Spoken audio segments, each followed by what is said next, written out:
幸的请到了美国课程研究中心执行主任、克莱蒙德研究生大学的教授菲利普·雷普教授。让我们先鼓励一下。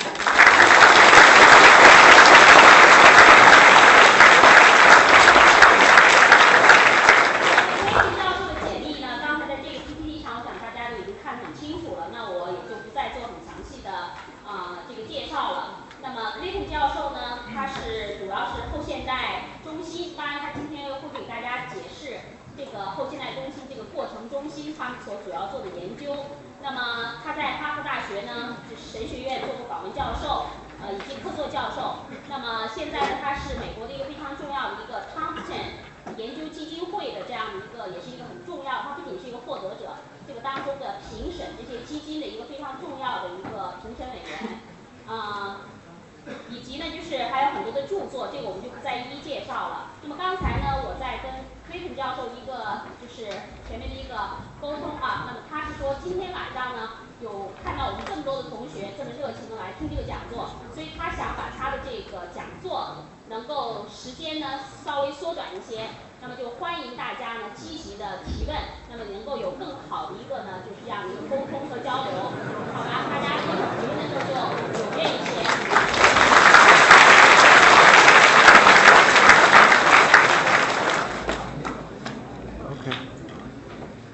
你们好，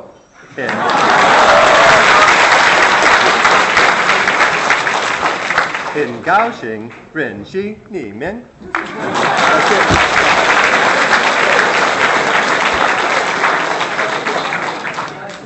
Thank you for coming. Can you understand me? Yes! Right. I like that. Good. I come from a very open culture. I come from a very strange country called the United States. And the most strange state there, California. I was born by San Francisco, and I live in Los Angeles. And my culture is very open. So, as she said, I would like to talk short, only 45 minutes maybe, and then engage in discussion with you. Okay? Okay. And also in my culture, in teaching, we encourage criticism, critical thinking.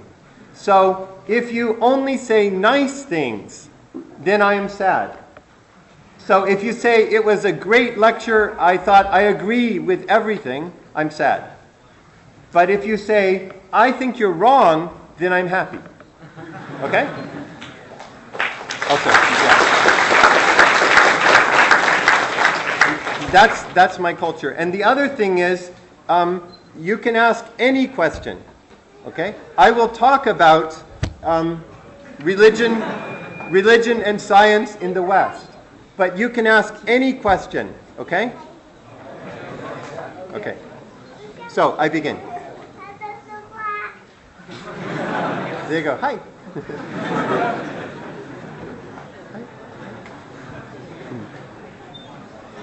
I wish to begin by expressing my gratitude to all those who have made this humanities lecture possible, especially my senior colleagues at the Center for Process Studies in California, Claremont, especially my esteemed teacher, Professor John Cobb, Professor David Griffin.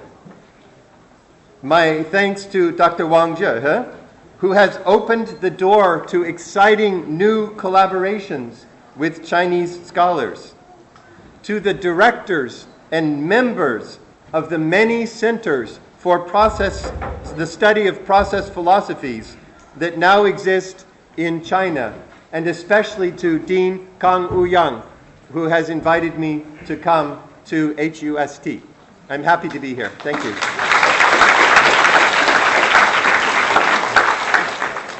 It is an honor today to address you on the topic of my research, which is the relationships between science and religion in the West today. This topic is of great academic interest because the history of science-religion relationships is very complex, and it is very significant in Western history. You see, history is important because it reminds us of what humans already know. As you know much better than I do, the famous words of Kongzi, the master said, "A man is worthy of being a teacher who gets to know what is new by keeping fresh in his mind what he is already familiar with." Do you know this saying from Kongzi? Okay, good. You're well educated.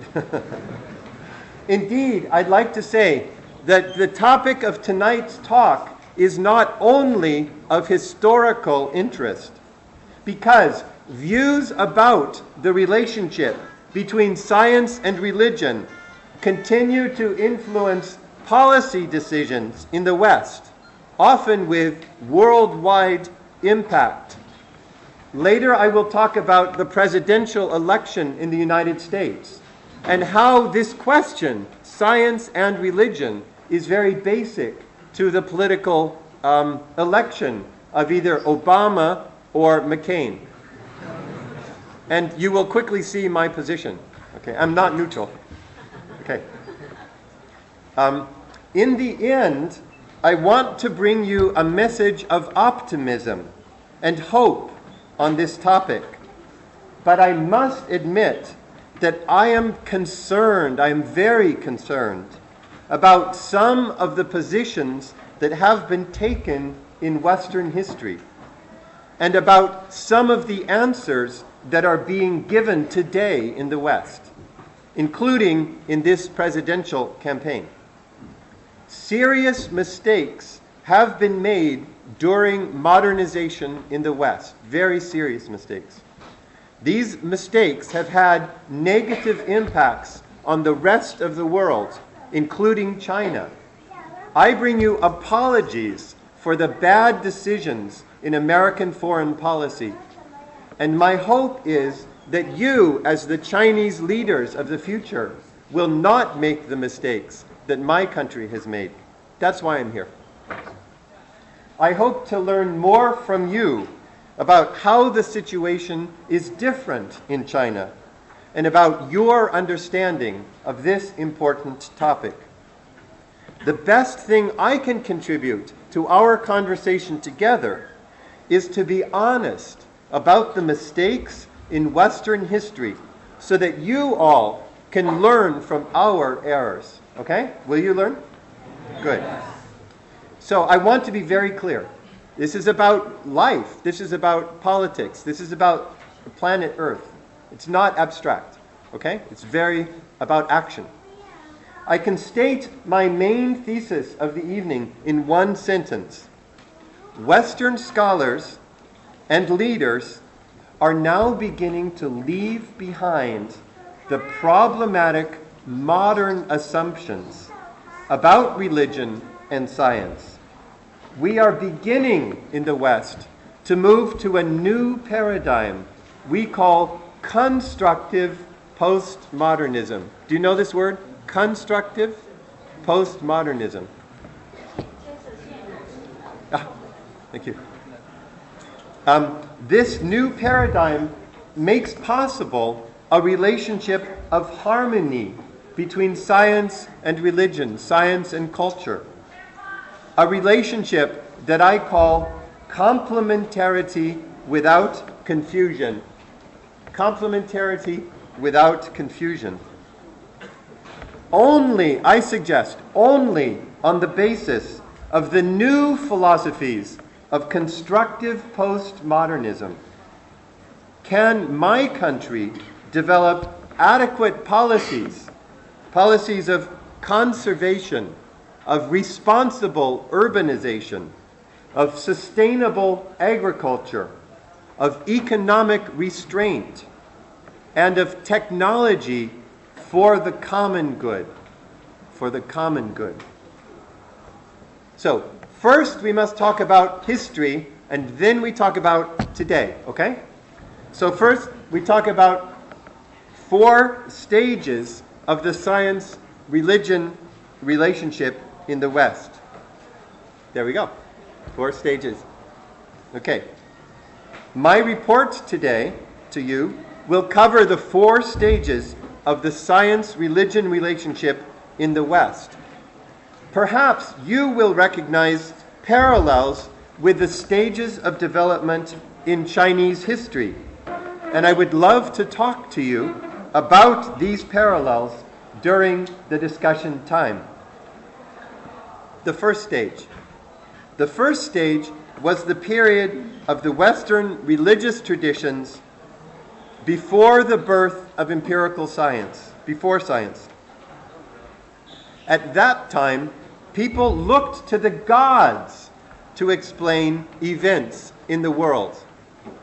Thunder, lightning, and other natural phenomena, they said, had divine causes, like Shen, angels, yeah?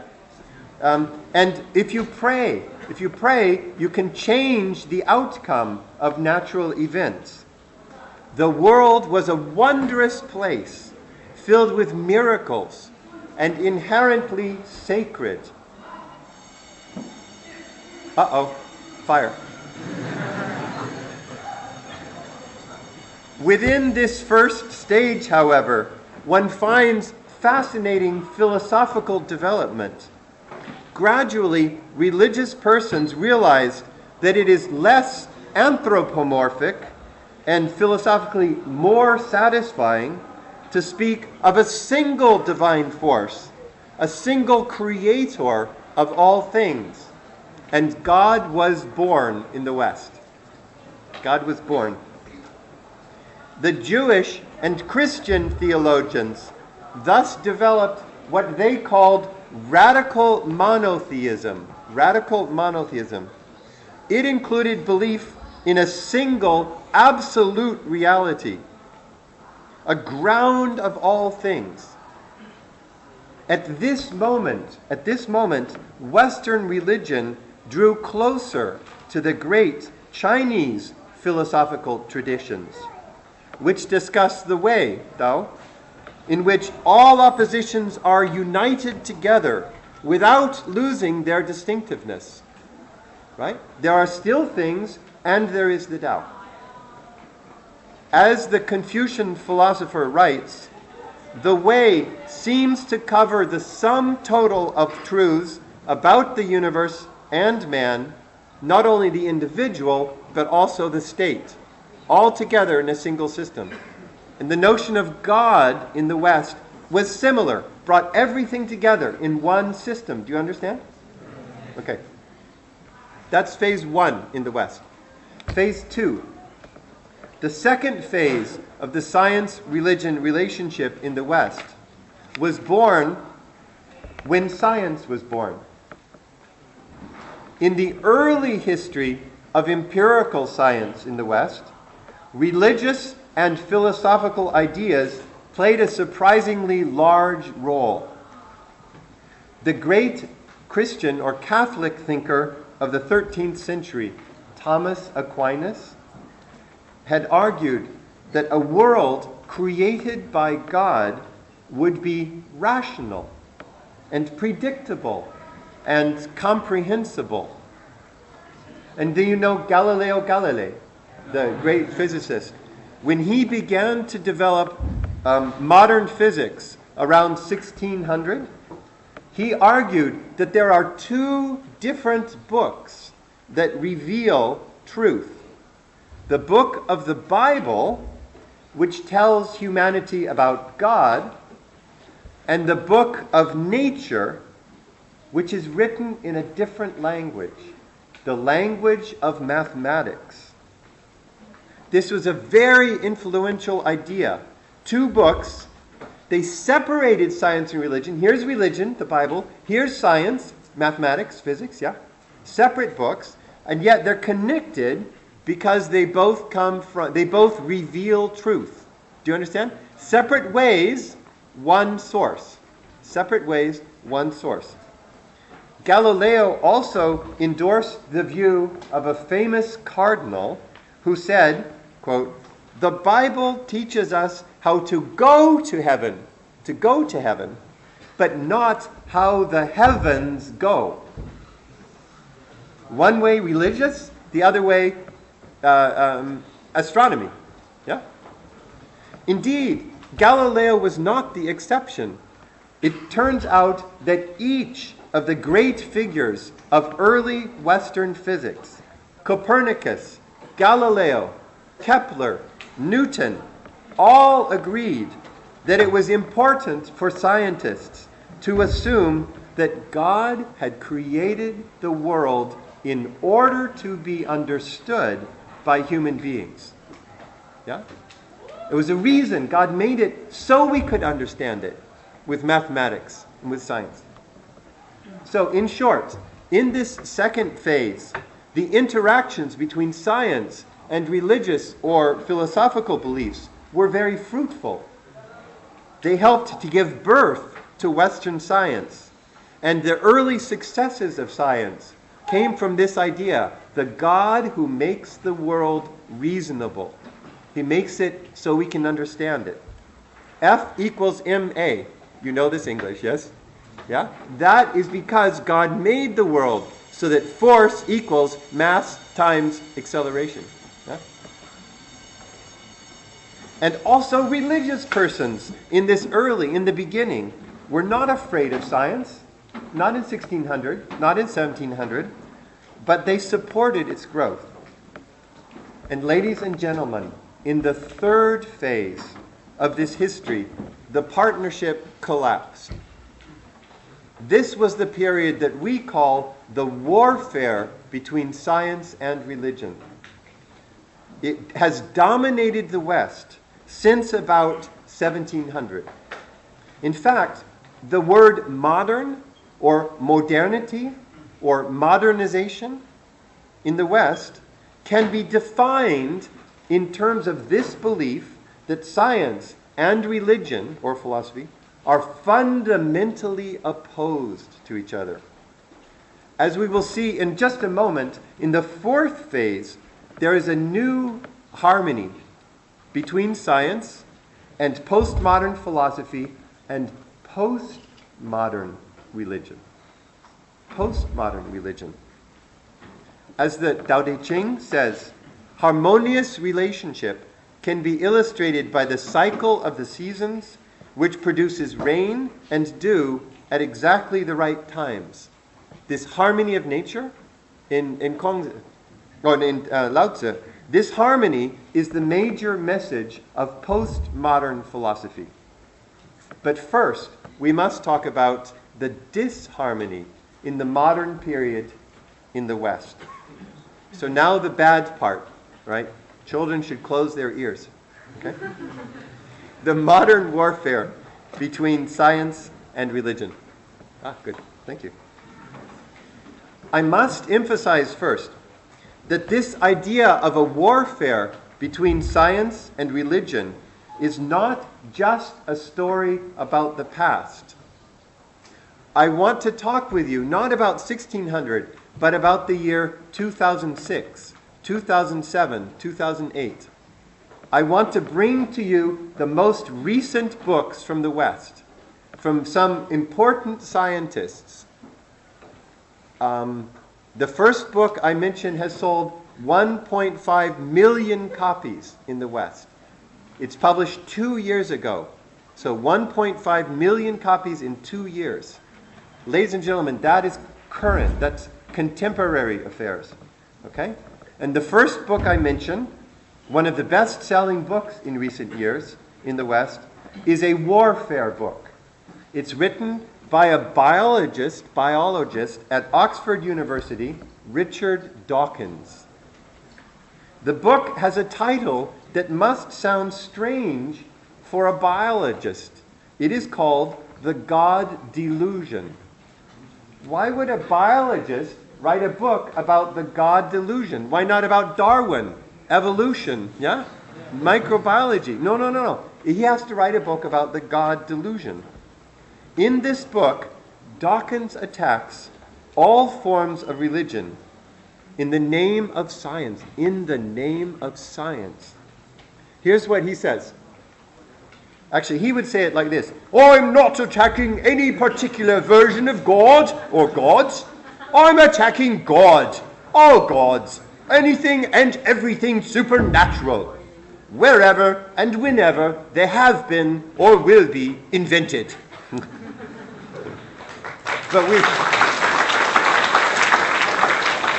But we don't talk that way in California.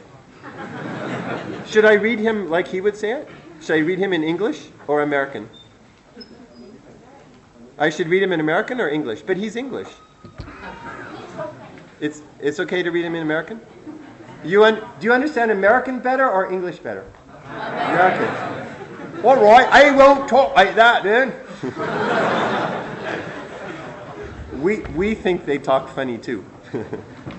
And his next quote: the deist God, so the God who doesn't do anything in the world, that's what that means. The God who does not do anything is the deist God, is certainly an improvement over the monster. Do you know that word? Monster of the Bible. The monster of the Bible. Unfortunately, it is scarcely more likely that this God exists or ever did. In any of its forms, the God hypothesis is unnecessary. That's Richard Dawkins. As he writes elsewhere, remember, he's writing as a scientist, not a philosopher. He thinks this is science, yeah? As he writes elsewhere, when you reject religion, you stand to lose comforting delusions. You can no longer suck at the pacifier of faith in immortality. Do you know what a pacifier is? What the baby has. Where's the baby? We lost our baby. Let's go. The pacifier, you put in the baby's mouth and it sucks.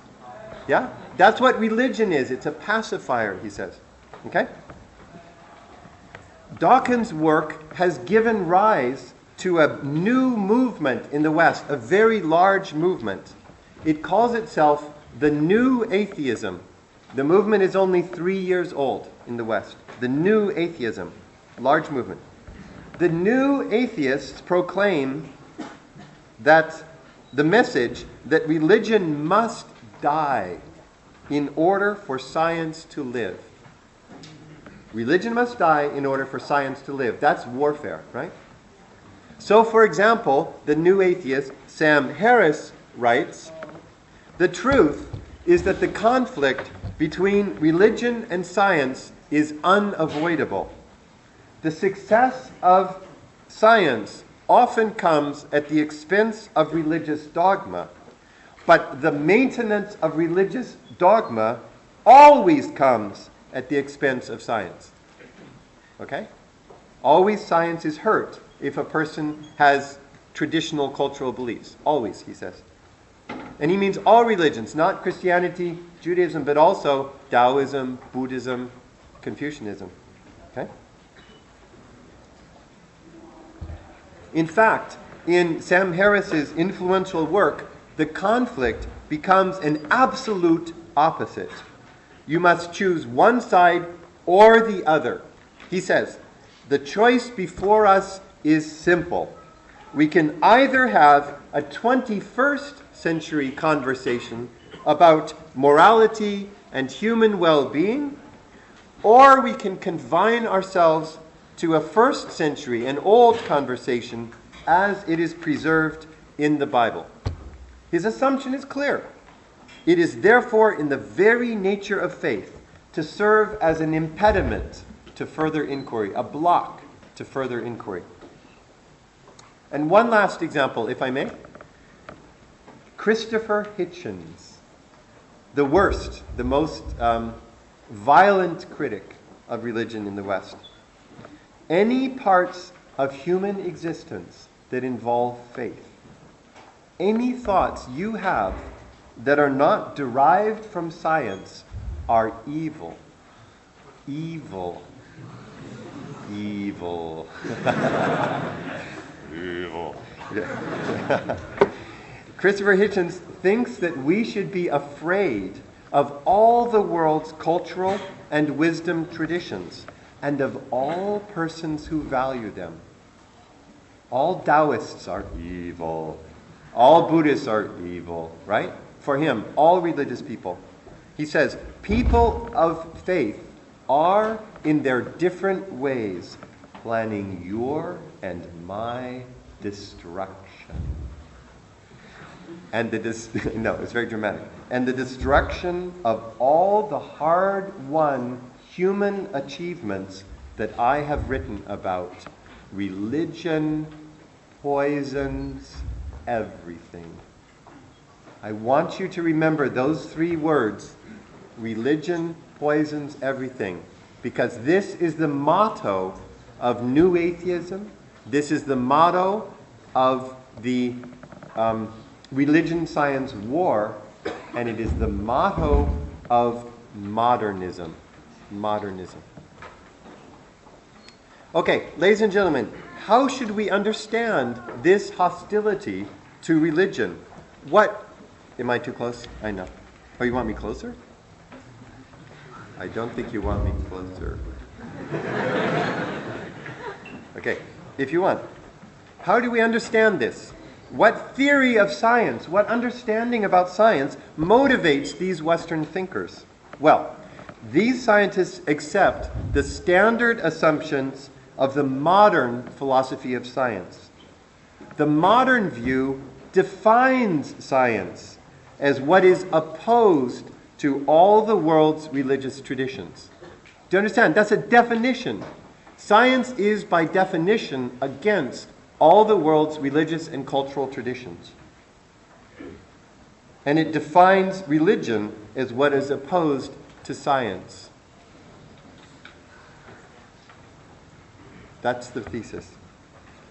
Now I've talked about the scientists, but I am equally critical of modern religious believers in the West.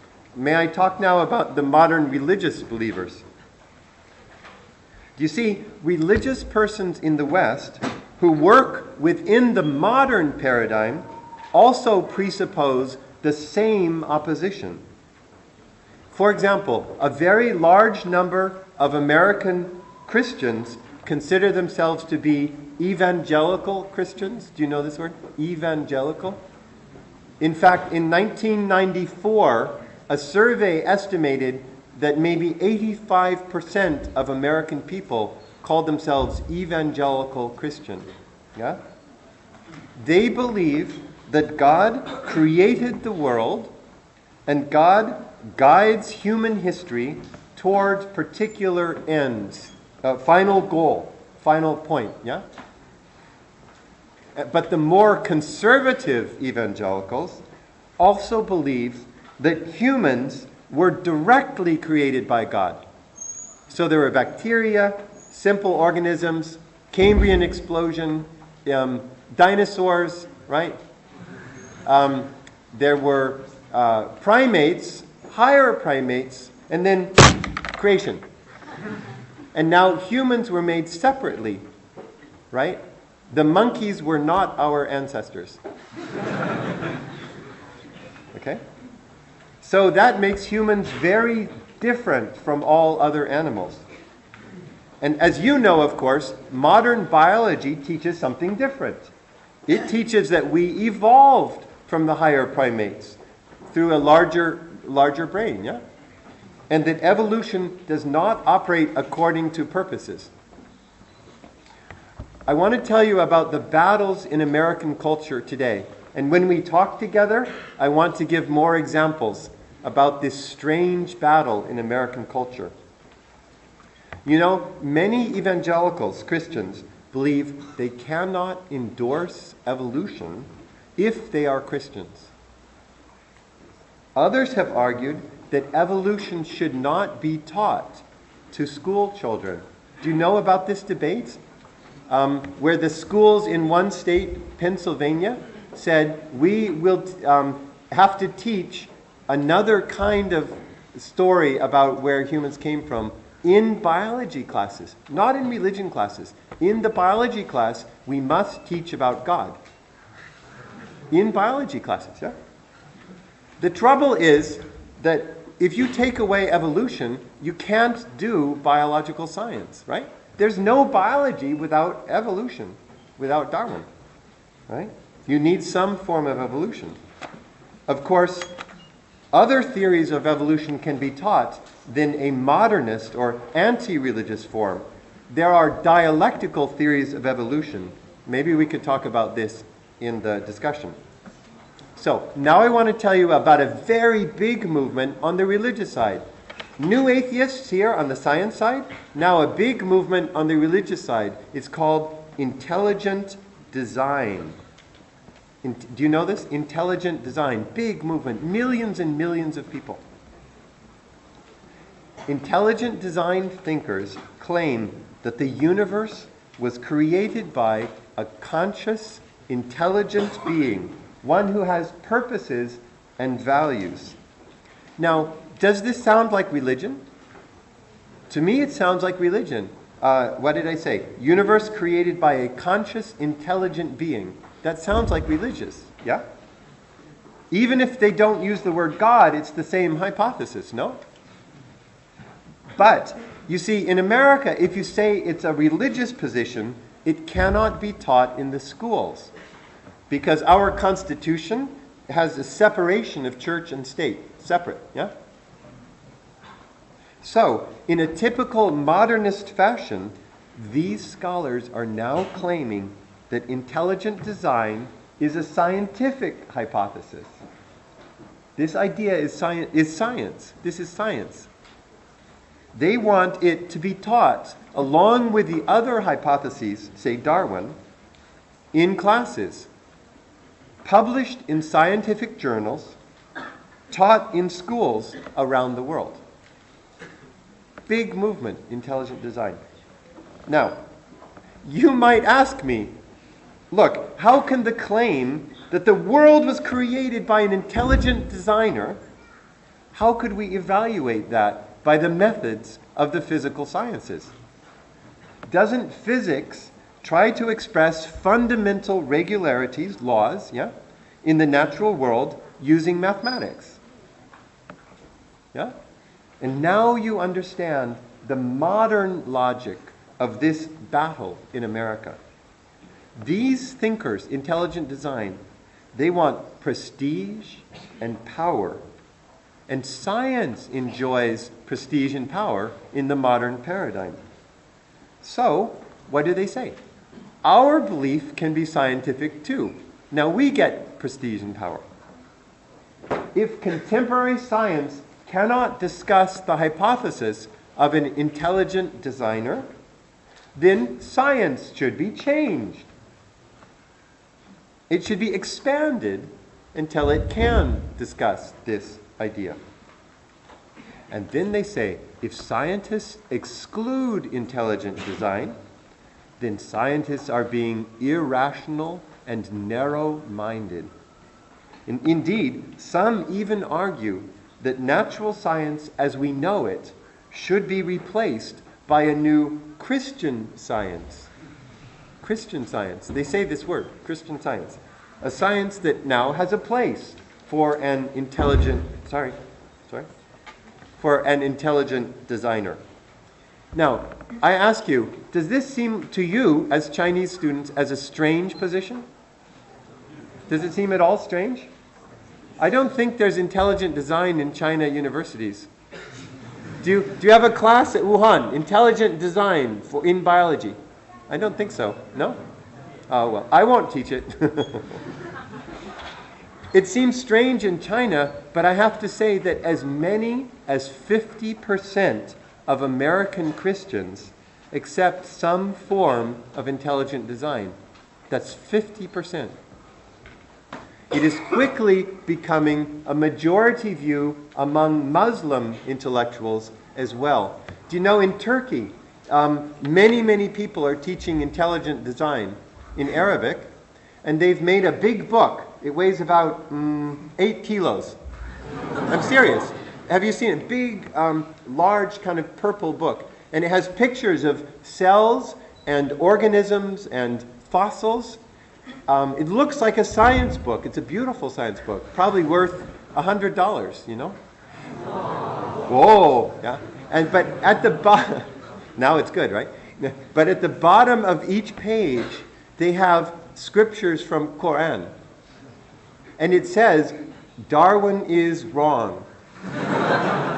This animal could not be created by evolution. Only Allah could make this cell, this animal. It's impossible for, or God, right? Allah. Only Allah could make this. It could not be from science. Science is wrong. And this man, they have many, you say petrol dollars? Much money from oil. So they send these books around the world. Maybe they've arrived in Chinese universities already. No? You know because the package weighs 8 kilos. Yeah? Okay? And no, I'm serious. Millions and millions of dollars to send these books around the whole world to say science is wrong, we must go for intelligent design instead. Ladies and gentlemen, that's a big movement.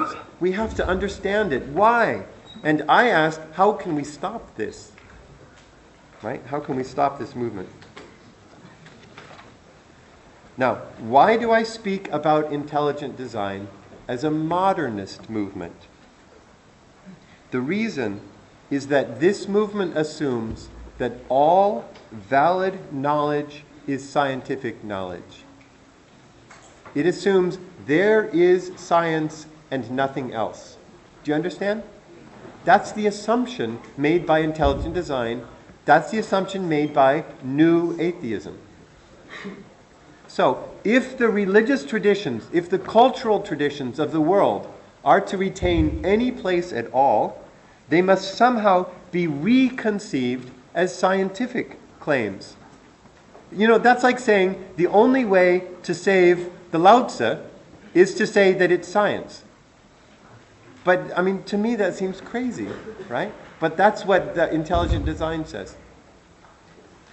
Of course, you can imagine how scientists will respond.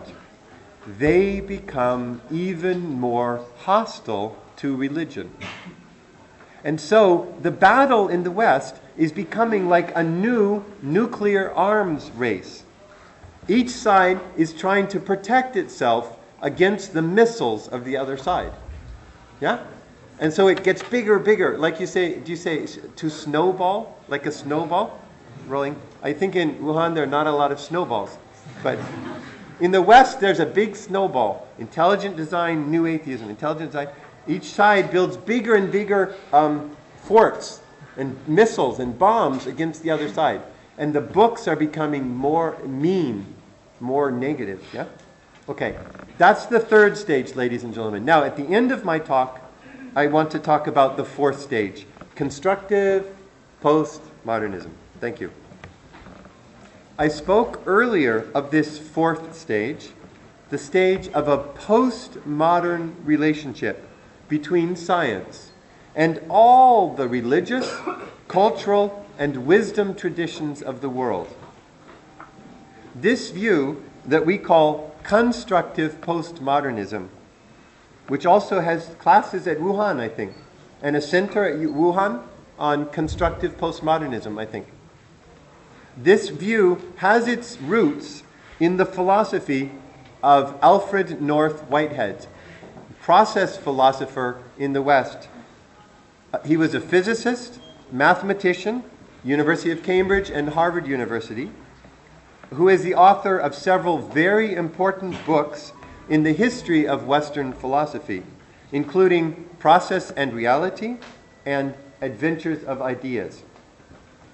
This idea has been developed in greater detail and now has been applied to the major challenges facing Western cultures today by several of the leading American process philosophers, especially John Cobb and David Griffin.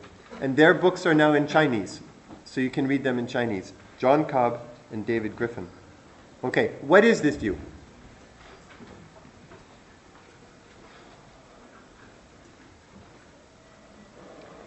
Constructive postmodern philosophy presupposes that there is a deeper harmony between all the areas of human knowledge and experience. It lets science be science, and it lets religious belief or cultural belief be what it is. After all, human persons seek to have accurate knowledge of the empirical world around us. We need science, but we also live according to deep values in our relationships with our family, with our friends, with other students, with co-workers, and with our nation and with our planet. The religions of the world, for a postmodernist, help to express and support these deeper values, the values that organize and orient our lives. I ask you, why? Why should the quest for knowledge, why should the quest for knowledge and our desire to live in an ethical or moral fashion stand in conflict? Why should science and values be at war with each other? Is that necessary? I think not. All things are connected.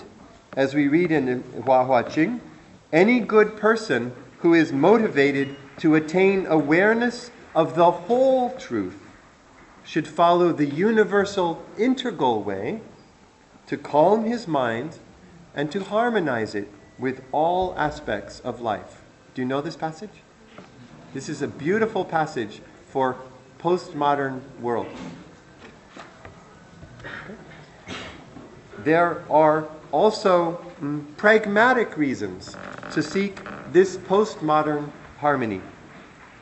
I suggest if humanity does not let wisdom guide its knowledge, humans will do great damage to each other, to other persons and cultures, to other living things, and to the ecosystems on which we all depend. One of the worst actions in the entire 20th century was the decision by the American government to drop atomic bombs on the innocent people living in the Japanese cities of Hiroshima and Nagasaki. My country did that. Yeah, I'm serious. I feel that about that the way the Germans should feel about Hitler or the Nazis. A deeply wrong action was done, and we must say over and over again, never again, never again.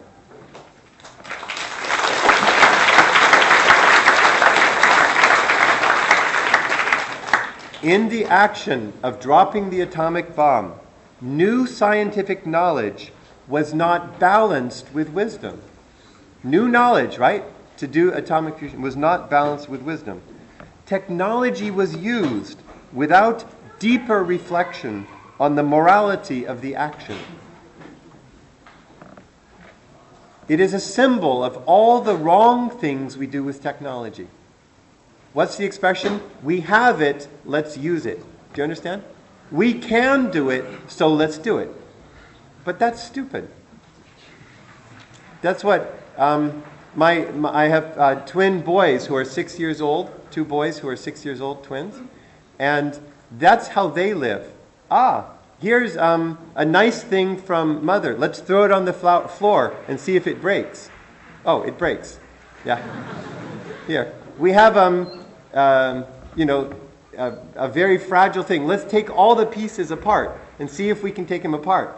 We can take them apart. Now it's broken. Yeah?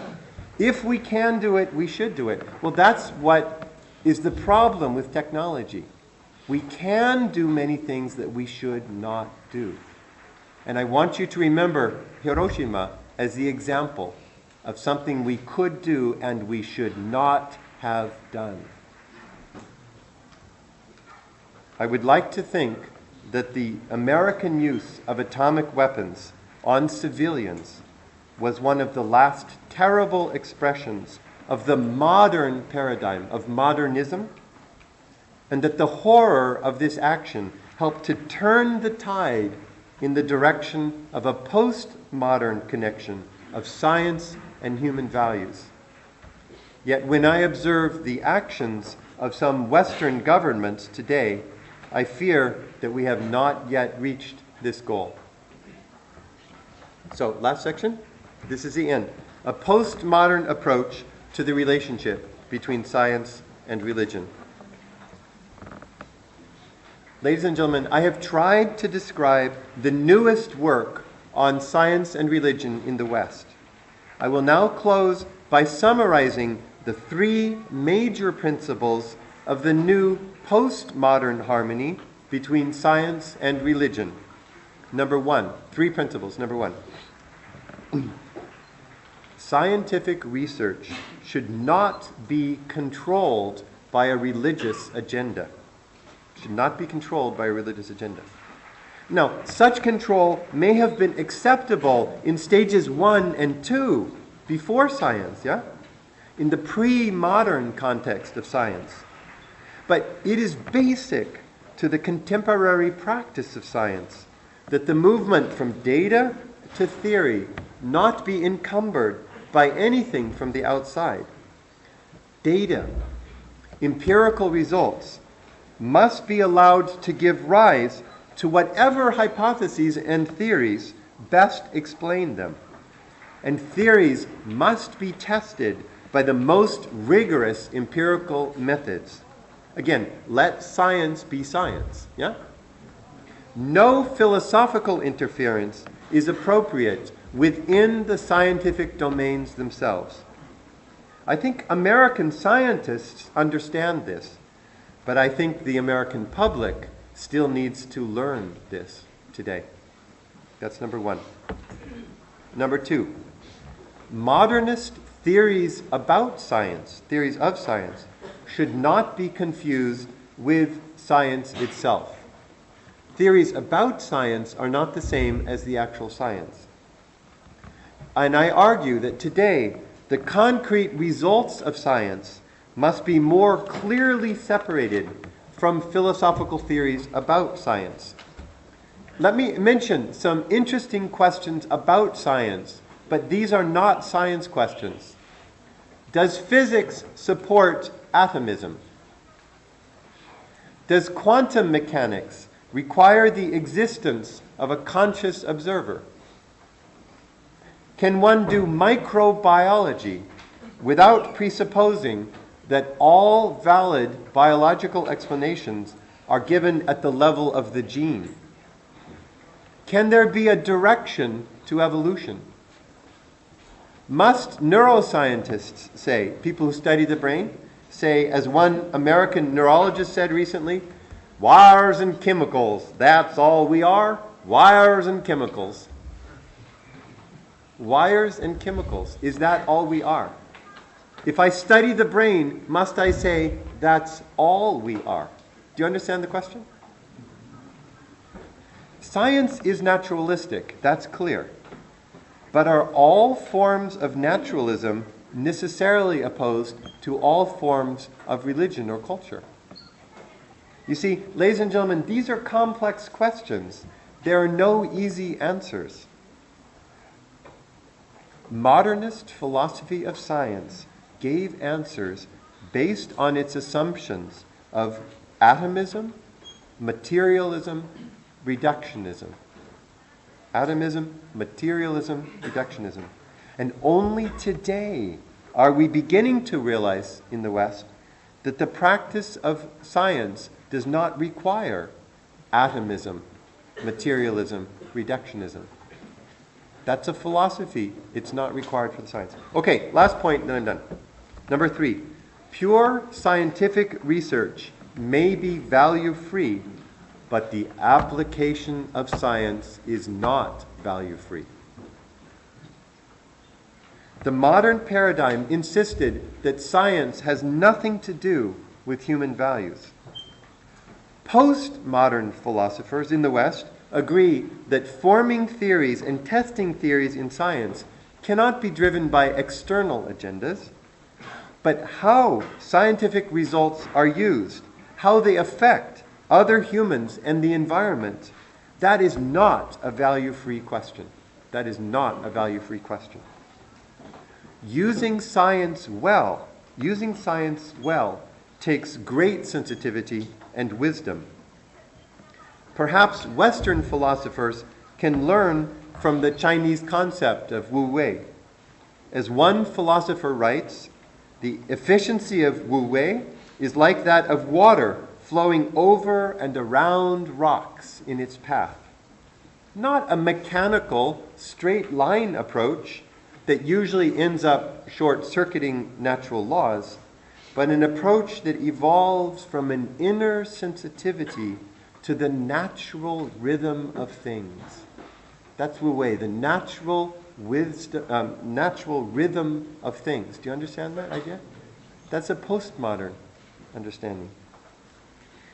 Okay, postmodernists in the West agree scientific inquiry should be pursued according to the highest, most rigorous standards.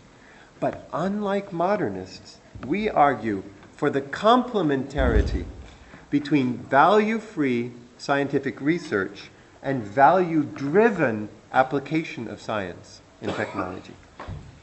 A community, a region, a province, a nation, each of these brings its own unique human concerns about the way technology is used, how technology affects the human quality of life, and what are its effects on the environment. Increasingly, I suggest, the applications of science and technology are becoming transnational issues. It is not a private human affair, a private American affair, when the per-person use of energy is higher in the United States than anywhere else in the world. Do you see? That is not an internal question for the United States, that they use more energy for every person than any other country in the world. The gases, greenhouse gases, emitted by American cars can affect the environment of Canada and Mexico, and increasingly their impact is being felt across the whole planet as well. Applications of science are matters of global concern. Global concern. Therefore, global human values must dictate how, when, and where each technology is used. Okay? Conclusion. All right. I have described some of the most recent developments in the religion science discussion in the West. Very important is the transition from modern to postmodern paradigm. I don't think it is an overstatement to say that the future of our planet and of human life as we know it hangs in the balance in this discussion. The world cannot continue to sustain the sort of mistreatment that this modern divorce between facts and values has produced. Only a new harmony between empirical inquiry into what is the case and human ethical inquiry into what ought to be the case. Only this partnership can yield the sort of partnerships our planet and our civilizations now need. From a postmodern standpoint, it is obvious that no one religion can dictate the final truth to the whole world. No one religion, right? That's obvious. The world is too big. There are too many religions. No one religion can tell us all. Yeah? We're just past that stage in human evolution. Humans have moved beyond that idea. As a result, it may now become possible for the world's religious and cultural traditions to offer some wise guidance to scientists and to world leaders as they attempt to make good decisions about the future of our planet. On the one hand, like many philosophers in the West, I predict that religious fundamentalism and the violent actions that it produces will increasingly be opposed by the entire world community. The world will say no to fundamentalist violence. On the other hand, though, the rich resources of our various wisdom traditions must continue to guide humanity through the 21st century and beyond. European intellectuals are now describing their culture as a post-secular society. This old dichotomy between secular and religious was part of the modern paradigm that is now receding behind us. In this complex and interrelated world, a close partnership between the natural sciences, the social sciences, the humanities, and the various religious and cultural traditions, this is now crucial. This is what we mean in the West by constructive postmodernism. Well, it has been my privilege to be together with you today and to discuss these new developments with you. In the West, scholars and policymakers are beginning to form new partnerships, bringing the best of scientific understanding together with the great wisdom of the world's cultural traditions. These new partnerships and the new partnerships that are forming between Chinese scholars and Western scholars will be of immense value as we determine the best ways to move forward together to face the difficult problems that the world confronts today. Thank you very much for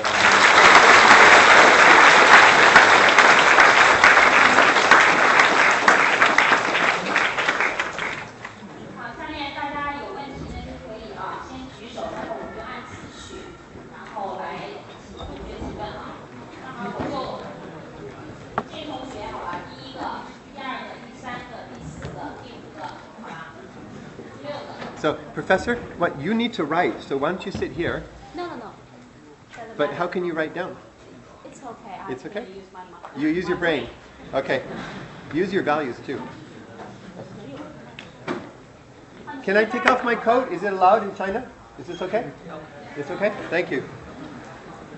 That's so formal.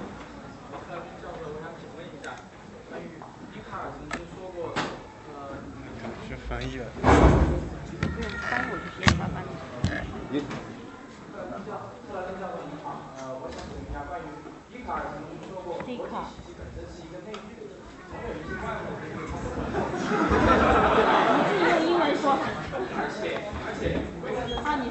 你说的稍微把你的主要意思，不要说他们说的话，他主要的意思翻出来，说出来。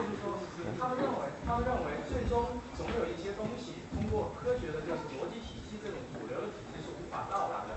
那么就是说，是否 cannot be reached just by scientific or logical way.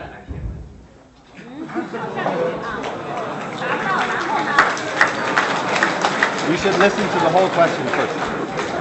科学和逻辑的方式达不到，后面呢？是否需要这样的类似于神这样的一个存在来填补这一块空白 If the existence of God is necessary for us to know something in logical and scientific ways, because he He's asking, tries is it? to use the position of Descartes and Wittgenstein. So if the existence of God is necessary for us, for our human society, to know about the whole world. Okay, but Because I don't accept that belief.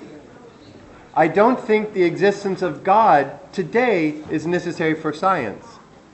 Maybe in the year 1200, or for Descartes 1600, for Galileo, for Newton, maybe they needed the idea of God then. But I don't think science today needs the idea of God. But science does need the values of Kongzi and Lao Tzu, of Jesus, of Buddha. These are deep values. Science needs these values. You need this. 所以他的回答就是说呢，他并不是说现在的我们的科学好像还需要一个上帝的存在，就像你刚才说的，有些东西是不能通过科学的和逻辑的方式去达到的，所以我们需要上帝的存在。他并不是这个观点。那么他认为呢，在就是笛卡尔他们那个时代的话呢，他可能大多数认为就是上帝应该是存在的，但是在那个时期。他的观点，今天的讲座最主要的观点是什么？他认为科学需要什么？需要价值的引导。是需要这样一些科学知识需要价值的引导的。什么样的价值呢？不仅仅说就是可以说儒家的、道家的这种基督教的这种等等等不同的这些文化体系当中这些价值的引导。Thank you. 刚才的第二个是谁呀？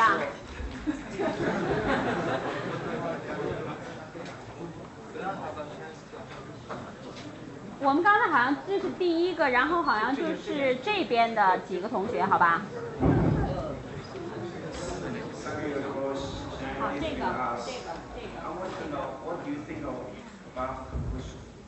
About Kongzi?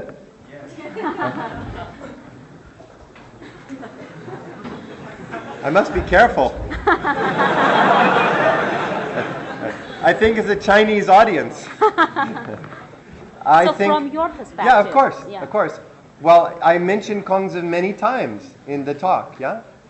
And when I speak of cultural values, what could be more basic for China than Kongzi, right? So in my culture, it's important we don't lose our traditional resources. It's important that we learn about the traditional resources of China. And most important, it's important that China in the 21st century doesn't forget its own cultural resources. 老陈culture.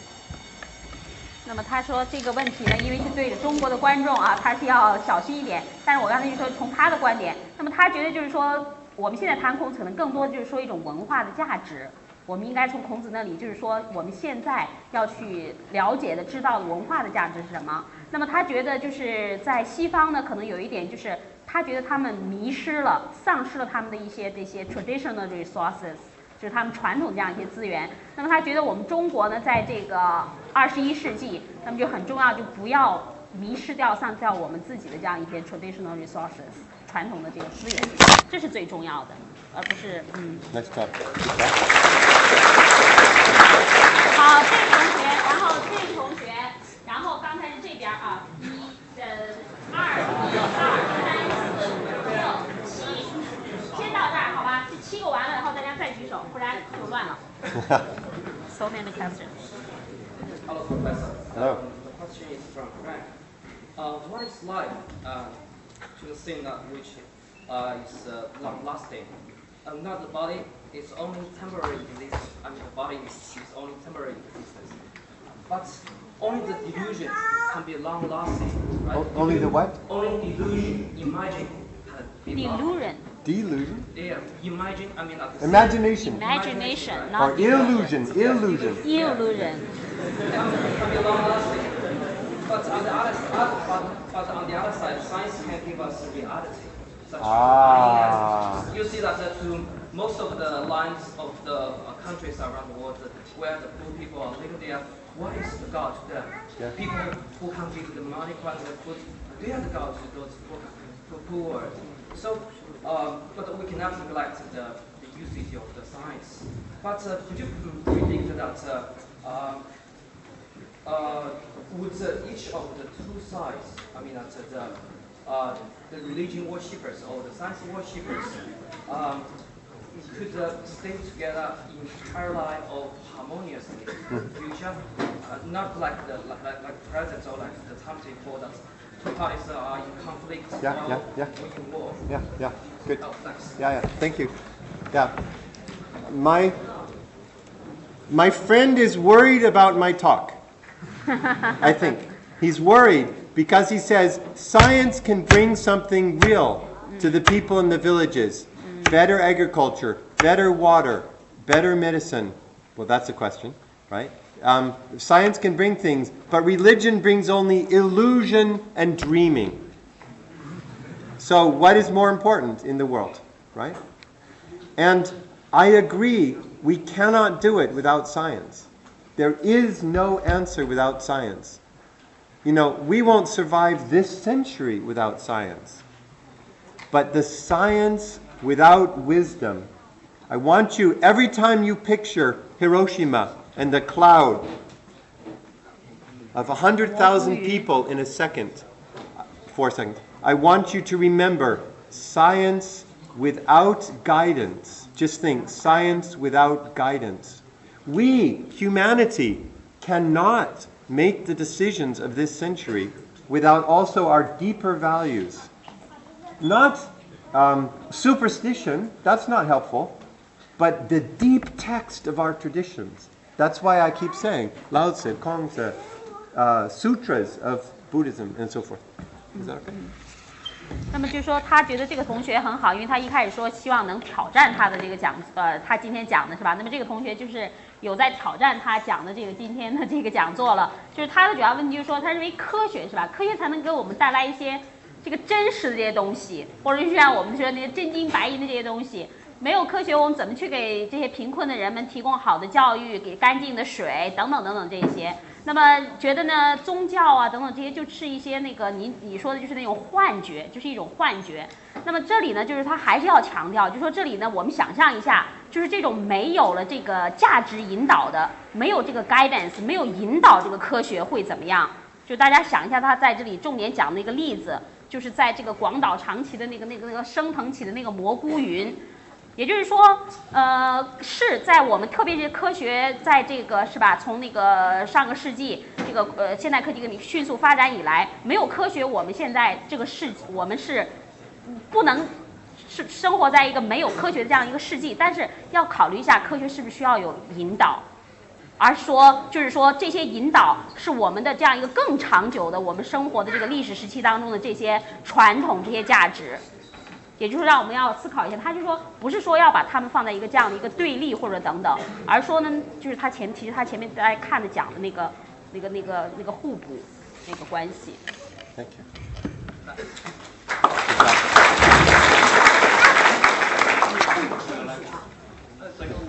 you. It's much more complex than what we have imagined. Before. And my question is, with the development of science, many mysteries will be discovered, and when the science have the ability to find there are no intelligent designer in this world, and the foundation of the religion is destroyed. So what's the fate of the religion? Disappear or continue to exist? If it continue to exist, how does it overcome the challenges and doubts from science, which is absolutely much more difficult to answer? Yeah, interesting.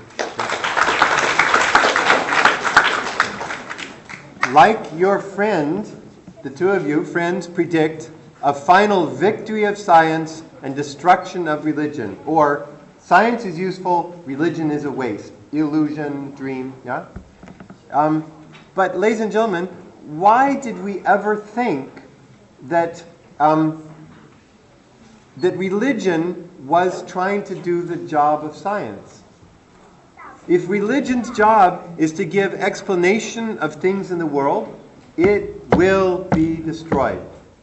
If the word God means to explain a cell or an animal, it will be destroyed.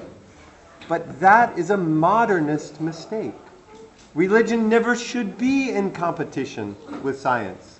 Religion is about the other part of ourselves, the valuing part. We tell religious stories. We cite the words of Kongzi. These are religious, deep human religious values. And I cannot see that the future of science will ever destroy the importance of that.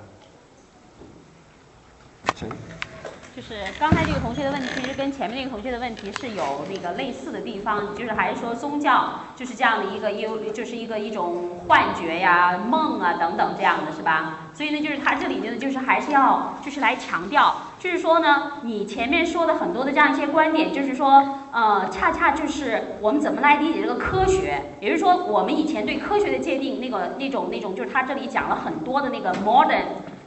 就是那个 modernism 那个现代性当中强调那个科学，就是说呢，它是不需要这样一种价值的引导的等等，恰恰就是这种观念当中的这样有一些它的错误。他想要强调的什么呢？是一个后现代的，我们怎么来看待科学，来看待宗教。所以就是说，不是说一定要用一个去代替另外一个，而是说他们是关于我们人这个社会我们的存在的不同的部分。那么就不是说要宗教去做科学一样的事情，要去 explain， 要去解释，要去说明这个世界上的存在的这些事物。或者说，上帝就是要去解释什么这些动物啊，这些等等，它不是说要宗教去代替科学，或者说科学去代替宗教，而它是关于我们的这个不同的部分。所以就还是强调，就是说，我们除了科学之外，我们是不是还要有这样一些很深刻的这样的一些什么呢？价值的引导，是来自于我们的很多不同的这些传统文化当中，我们这个人类的价值。就是说，一定不要，就是他现在要强调的那个 postmodern 后现代那种科学和宗教的关系，已经不同于传统那种经常认为科学和宗教就是一种在冲突当中的，不是这个要去战胜那个，就是那个要去取代另一个等等。这是我们国内的一些很多可能这种新观点的介绍的比较少，大家的可能误解比较多。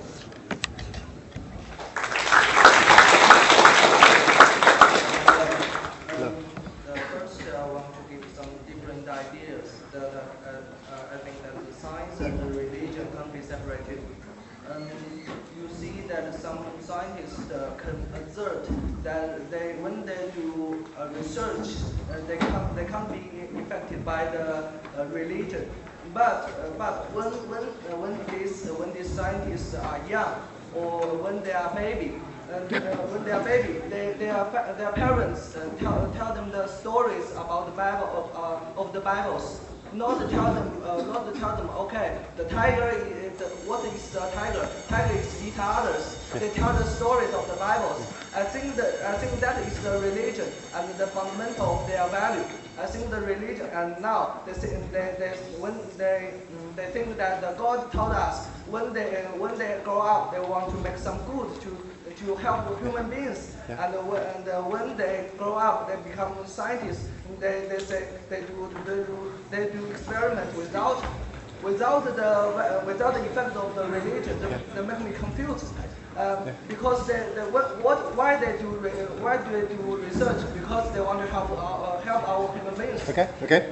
And now the other question. Maybe I answer the first question first. Should I answer the first question first? Maybe 他先回答你的第一个问题，好吧 Okay. I'm glad you asked that question because it brings out something we haven't talked about yet. I told you a history in the West. Maybe Chinese history is different. You have to tell me that. But in the West, right? A religious period, a scientific period of battle with religion, and then a postmodern period beyond the battle. Yes? A new peace in the West. Okay, ladies and gentlemen, the same thing happens for many individuals. The same story. Learn about the Bible as a child, the stories, believe everything exactly like in the Bible. This is true. Then you go to Harvard, Yale, Stanford, University of California, and you say, oh, it's stupid. That's all stupid.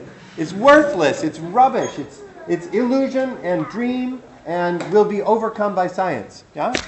And then you're a professor. You're a scientist. You do your work, and then you think, why? Why do I do this? What's it for? Now I'm famous. Now I'm good position. But why do I do this? Can I help the world? And often in the West, the scientist goes back to Jewish religion, Christian religion, as a scientist, and says, this is helpful to me in knowing what to do with science.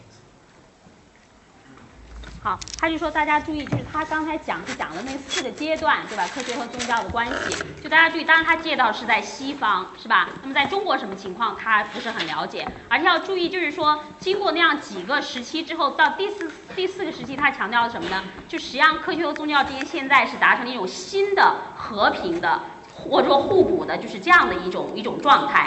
当然，这个是在很多一些个人的西方的很多这些学者的身上也能体现出来。就你刚才讲的，小的时候在学校里读圣经啊，就相信圣经上所说的一切。但是后来等他进了大学，到了耶鲁啊，到了耶鲁啊，到了哈佛，那么那些有些教授的讲课等等的啊，就发现啊，这些全都是就像你刚才说的，就是这种幻觉，就是那个梦，就是那个什么什么什么，就是又开始就说这就是垃圾 rubbish， 就是等等等等这种态度。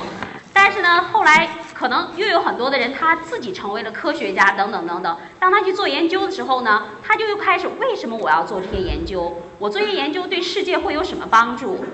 那么为什么就是会不会有很多这样一些更深层次的问题？那么现在在西方呢，就是尤其在他们英美，就是有很多的这些作为科学家，他们又开始又去回归到这样的一个，就是这样一些。就是犹太教的这个传统的，然后基督教的一些传统的等等的，就是在这个当中的，当然寻求一些价值的这个引导，就是说有这样的一个趋势，这是现在在西方的这样的情况。Maybe somebody else gets a turn now. Maybe somebody else gets a turn. 哦，yeah， 你还要问吗？或者是不是给其他同学一个你的，那你尽量短一点好吧 ？Short， 快。Essential part of the United States to make the decision. Is affected more by religion or affected more by science?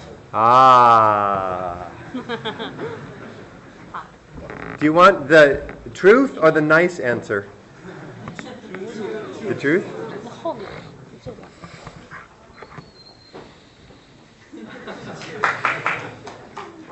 Should we talk about the election? Do you want the truth? Do you know that I am not a Republican? I am not neutral. I am not impartial. Ladies and gentlemen, in 20 days, the most powerful person in the world will be chosen by vote. Yeah, true, right? Most powerful person. Control over how many nuclear bombs? Largest economy in the world will be chosen. Yeah? Okay. There is a candidate who's very old, 72, yeah? Named John McCain. And so he goes with a vice president, yeah? Named Sarah Palin. Yeah? Sarah Palin is a very conservative Christian, evangelical. Sarah Palin says all over the United States, I do not believe in evolution because I am a Christian. Evolution is false. Darwin is wrong. Why? Because the Bible says so. And she was chosen to be the vice president to McCain because she would bring the conservative voters, the conservative Christians, to vote for Republicans, right? That's a problem. So I say to my friend, many decisions in the United States are still influenced by this modernist understanding of religion, and that is not good. That is not good. 好，他刚才就举例子，你说在美国现在是不是受宗教影响？那他就举例子，现在正在20天以后就会有结果的美国大选。那么共和党，他说他不是共和党，那么他肯定会支持民主党。那个麦凯恩和那个佩林，而且佩林为什么会被选择作为副总统的这么一个竞选人呢？就是因为他是一个非常保守的一个基督徒。那么他呢深信就是说，达尔文的进化论就是错误的，错误是因为什么呢？因为圣经是这么说的。所以就是说，实际上它是一个什么呢？它是一个，就是他刚才讲的那种，也是那个现代性，就是现代那个主义那时候的对宗教的那种观点，和他的说的后现代的宗教的观点还是不一样的，就是那种非常保守的。所以说，为什么要选择他呢？是因为他做了这个候选人的话，可以吸引很多那些保守的那些基督徒的那些什么那些选民。所以就是如果说他当然就是说。在美国还是有很多是受到这样一个，但是他强调是这种什么呢？是过去的那种对宗教的，也是那种观点的那些的一些的影响，和他今天要讲的这个后现代的这样一个对科学、对宗教的理解还是不一样的。所以大家要注意，你说是受宗教影响还是受科学影响，你要区分那几个阶段，哪个阶段的这样一种观点。Good job.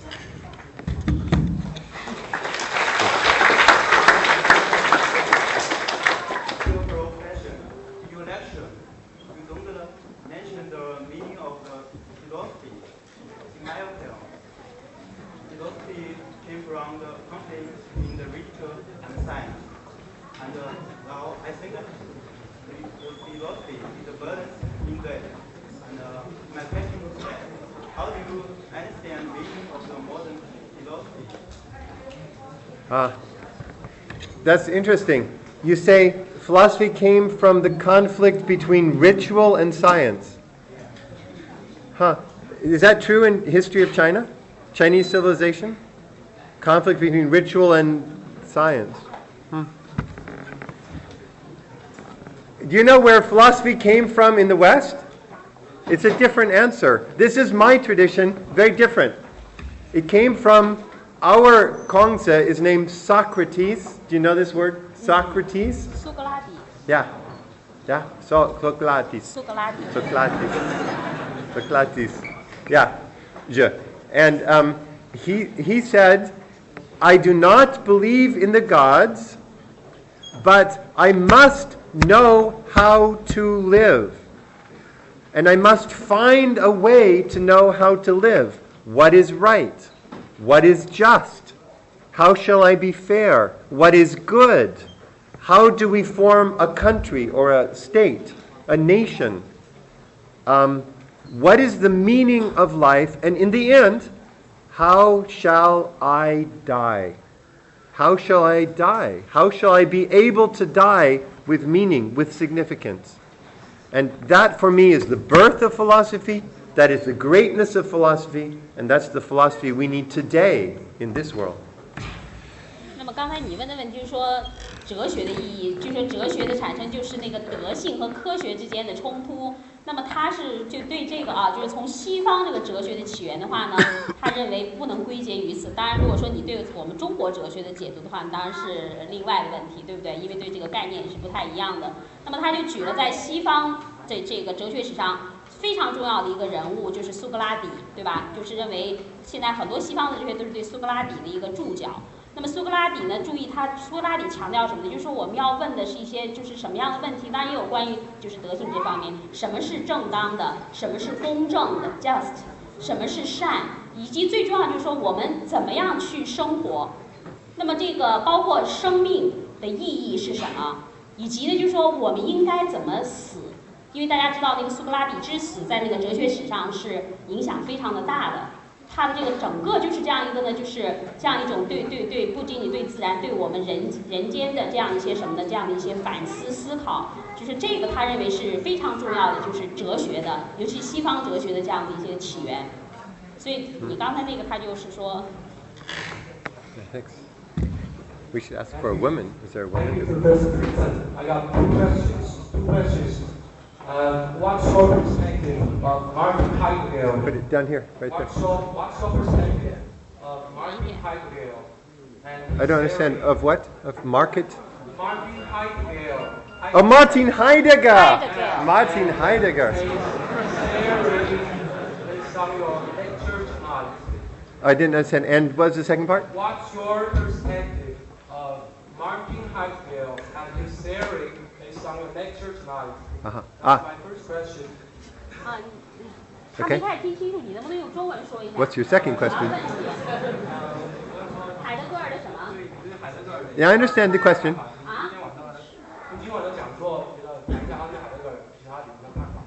Yeah. And it's some correlation of your lecture tonight with the series and thoughts of I know. And what's your second question? How do you think about the relationship between the theory of Martin Heidegger and the Christian religion? Ah. Thank you.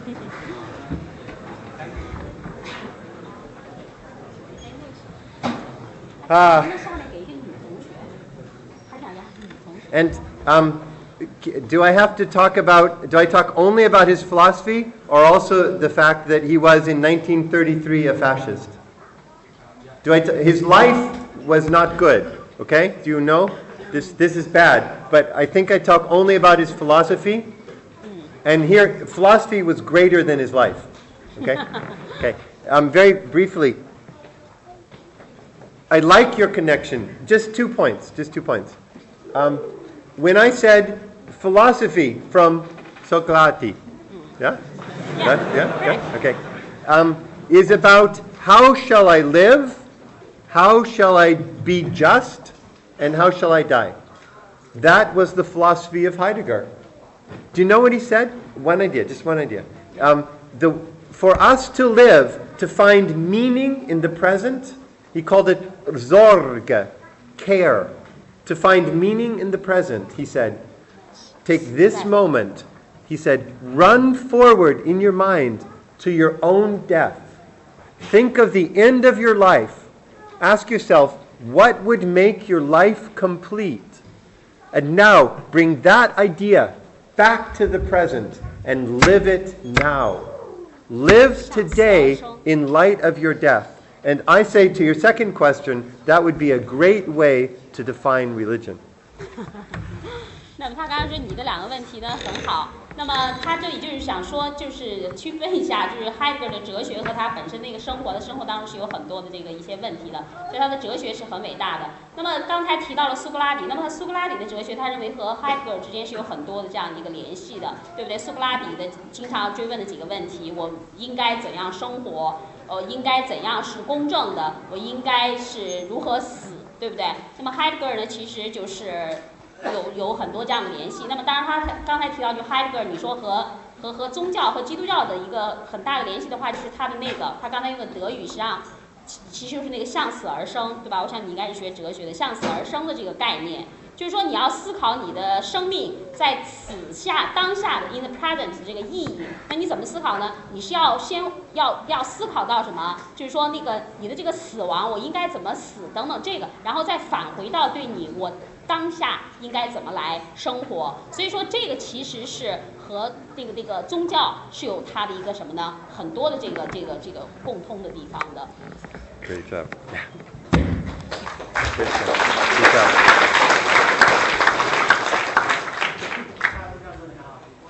好，一会儿这个女同学，这个女同学，你看说到科学研究应该有一个价值导向，但是现在我们每个人每个民族、每个国家的价值观都不一样。想问的是，那科学研究到底应该以一个什么样的价值观来导向？或者说，科学研究在我们做科学研究之前，是不是需要就这个价值观的这个导向问题做一个全球性的共识发生？Okay. And his question is scientific research. Yeah. He mentioned scientific research should be value driven. Value free. The research by itself. No, his question, maybe I think you should point to his mistake. Oh, so he thinks that scientific research, scientific research should be value driven. Yeah. So, but at present, in different countries and in different communities, we have diversity of value. Okay. So, then what what kind happens of to value, research? You to guide scientific research. Thank you. Got it. Okay. But he mentioned scientific research. I get it. So, Okay, thank you. Thank you. Ladies and gentlemen. I do not think that pure scientific research should be value driven. When we take a data set from Kobe satellite and we try to understand the origin of the universe, we need to look at the data, construct the best theory, test the theory, international cooperation for pure scientific research. No, that is not value driven. But then we say, now we know an answer. What will we do with it? And then the world community together needs to bring the values of the world. We need, you guys, what in the last 50 years, 100 years, the world has taken more and more knowledge. It's been a Wall Street of science. Take. More for science. And now our planet cannot bear it any longer. And now we must take the results of pure science and we must ask, what does our planet need? Or it's too late.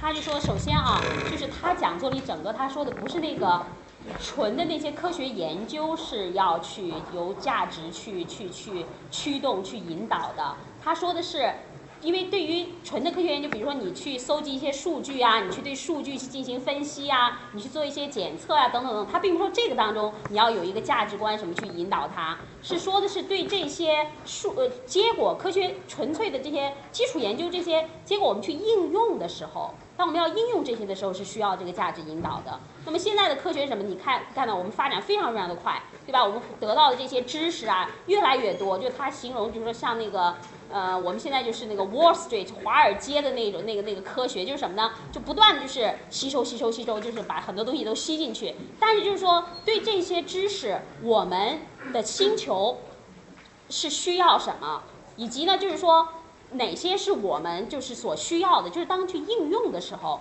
这个时候是需要这个价值的这个引导的。But he also mentioned, the diversity of values in different cultures. So, if application of scientific research so you is should answer that question. value-driven, so what There's kind a woman of here who values? wants to ask a question. There have been no women yet, so we should let a woman. Okay, she's ready. Should I answer that now, or should I go on? First, you very kind, my friends, Okay. and that I very want to understand you. Maybe I can't understand your English very well. You just talk about many opinions about the scientists and the history about science and religion. But I want to know what's your religion believe in your life and how does it change in your life?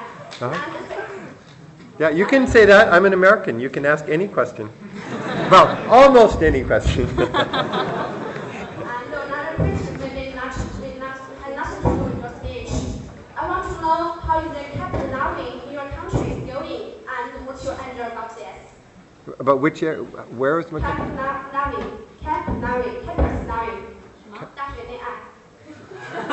Campus love. Campus love?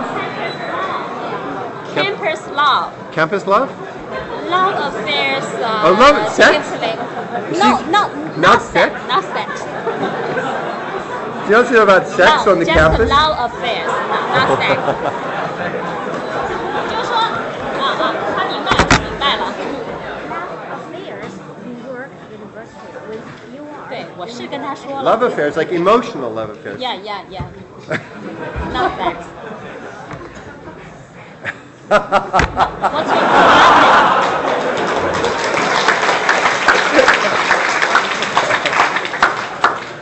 What's your comment? Yeah, that's great. I love it. Wait till I tell my students. My own views about religion, I think, are clear from the talk. I cannot believe in the modern God. The modern God who functions like a piece of physics or a piece of biology. And yet, I'm not satisfied with Wall Street.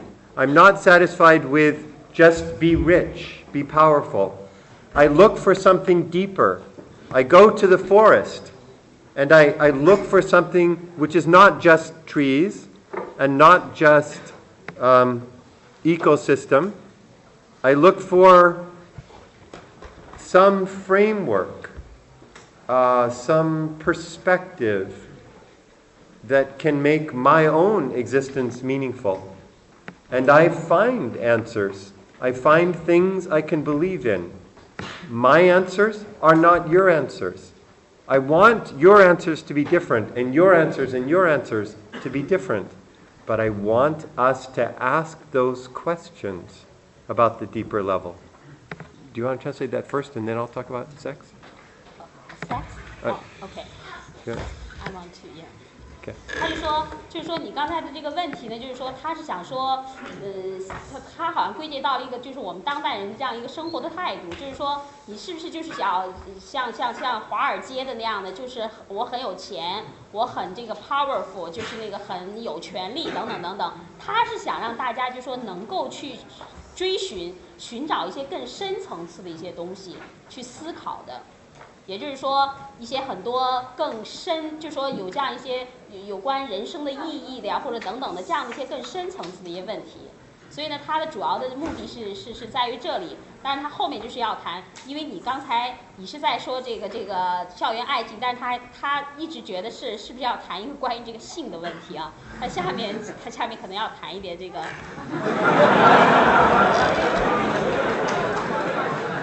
Now, campus love affairs. What a great question. I'd say my answer first and then my examples. People are people. People are people. They're all the same. You know? People want to have a deep relationship of the heart. And by the time you're, what age in China? 16, 17? That becomes something you want. Right? And that lasts for many years. And people who don't, people are sad when they don't have the relationship of the heart. In America, sometimes my students say, we work so hard, there's no time for a deep relationship. And so, you know this too, right? And so they say, we go to a party, Friday night, Saturday night, we dance, maybe we drink, maybe we have a quick kiss or something, but then on Monday, back to work, no time for a relationship. In San Diego, California, the students say, it only matters what you wear, and it's so hard to find a person who can be in a deep relationship. Everyone judges me by my face, you know, how I look, but I want somebody who would love me for who I am. That's the same in China too, I think. 简单的说，他说人到处都是一样的。现在在美国也是这样，就是说，其实爱呢，这个就是说，你去找到和你的心的这样一个更深层次的关系，心灵的。那么现在美国也是这样，很多的学生就说我们学的太辛苦了，那么我没有时间去和另外一个人有一个更深层次的这样一种关系，心灵之间的关系。所以就说呢，星期五晚上或者周末的晚上去参加一个 party， 然后呢跳舞啊，喝酒啊，然后呢就发生一些这些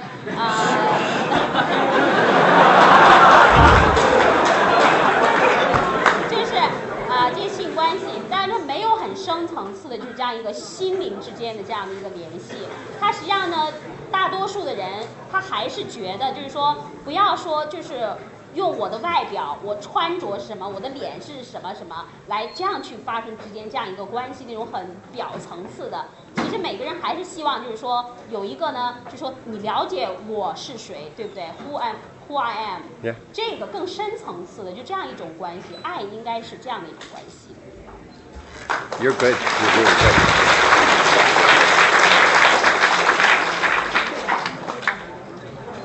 And women, there's a woman, yeah.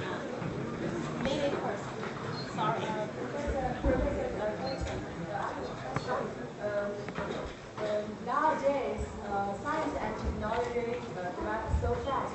And do you think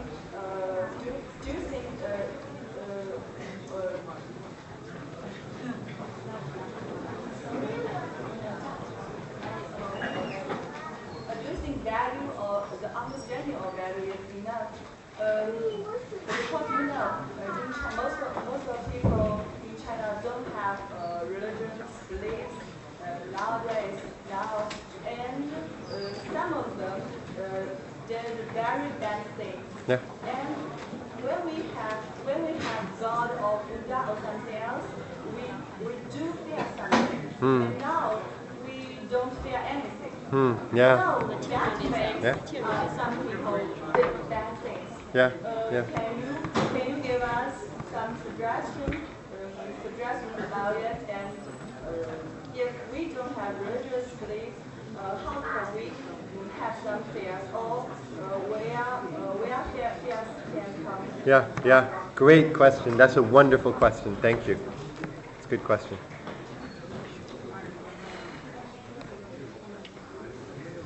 I think she and I agree that materialism alone, science alone, we say consumerism alone isn't enough, right? But she says society is changing so quickly How can we have values? And I just have two answers. First, the questions are very, very hard. So my friend, my translator, works on what is the human species when we begin to take pieces from other animals into ourselves. The question, what is human, is much harder for us than it was for Kongzi. He just knew. Now it's a very technical discussion that people write a whole dissertation on. Very, very hard. So the questions are not easy. I don't want to leave you the impression that they're easy, yeah? But listen, my second point. The faster things go, the faster the change, you know the rate of change goes like this, exponential, do you know? Yeah. Rate of change in human species like this. It's almost vertical compared to the past, yeah? Okay. As the rate of change is faster, technology is faster, problems come more and more quickly. We need all the more the deep values, unchanging values of humanity. Yeah. Respect.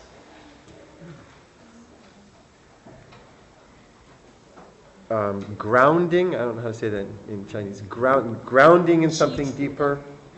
Respect, deeper grounding, and living at peaceful connection with all living things. Those don't change.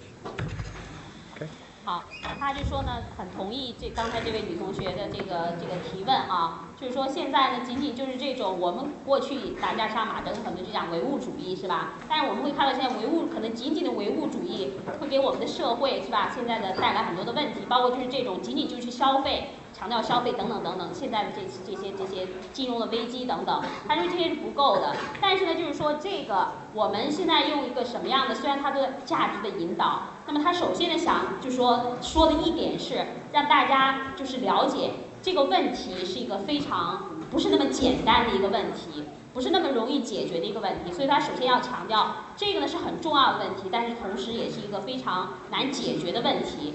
那么他举了一个例子，就什么例子呢？可能跟这个还相关的一个就是说，特别现在这些科学技术，我们说呢，社会是发展是变化越来越快，尤其像我们对吧，当代的中国社会。那么还有科学技术现在发展的也是越来越快。我们会发现很多东西这个变化这个速度啊，已经是在就是一个很就是加速度的这样一个再去改变了。比如说，就是他提到，因为我们曾经交谈过，就是说我现在做的一些工作，就是呢，现在有一些技术，比如说是要把动物的一些组织细胞和器官来给经过基因的改造，这个转基因工程来给人做移植。那么这就涉及到一个，就是对我们人本身，对人这个物种本身，就是怎么来理解。就是说，在这些这么多快速变化等等的这个社会当中，我们有哪些是不变的？这些深层次的。和我们什么，就是我们人类的这些价值，就是和我们人性息息相关的这些最根本的、最基本的这些价值。那么就是说，我们呢，可能不仅仅是不同的文化，我们现在呢，就是去追寻这样一些深层次的问题，可能就是非常的这个关键的。但是呢，这也不是一个非常容易的一个问题。Respect, grounding, and the interconnection of all things. 对，就是说还有呢，就是他强调几个，就是说要去尊重我们的这个什么人之为人的这些本性的东西，以及呢，就是说我们是要跟所有的这些就是人要和世界当中的所有的这些什么周围的环境啊，这些 living things 是什么？是相互联系的，是相互依赖的，等等这些基本的价值，这些是不能改变的，即便是一个非常快速变化这样一个世界，也深层的价值观。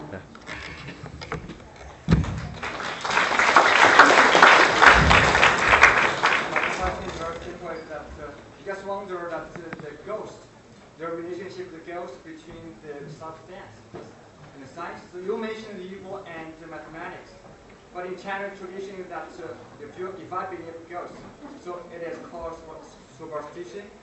So I wonder in the Western countries, that the ghosts exist? Ghosts, yeah. Do ghosts or spirits exist in the West? And I wonder that how you mentioned the mathematics. I wonder, the science can solve this confusion. So what's your good point? Can science serve as solve this confusion? Solve this confusion. Ah. Yeah. Yeah, my conclusion is that in China, that if I believe the ghost exists, so it is called tradition. Yeah, I understand. Yeah, it's a good question.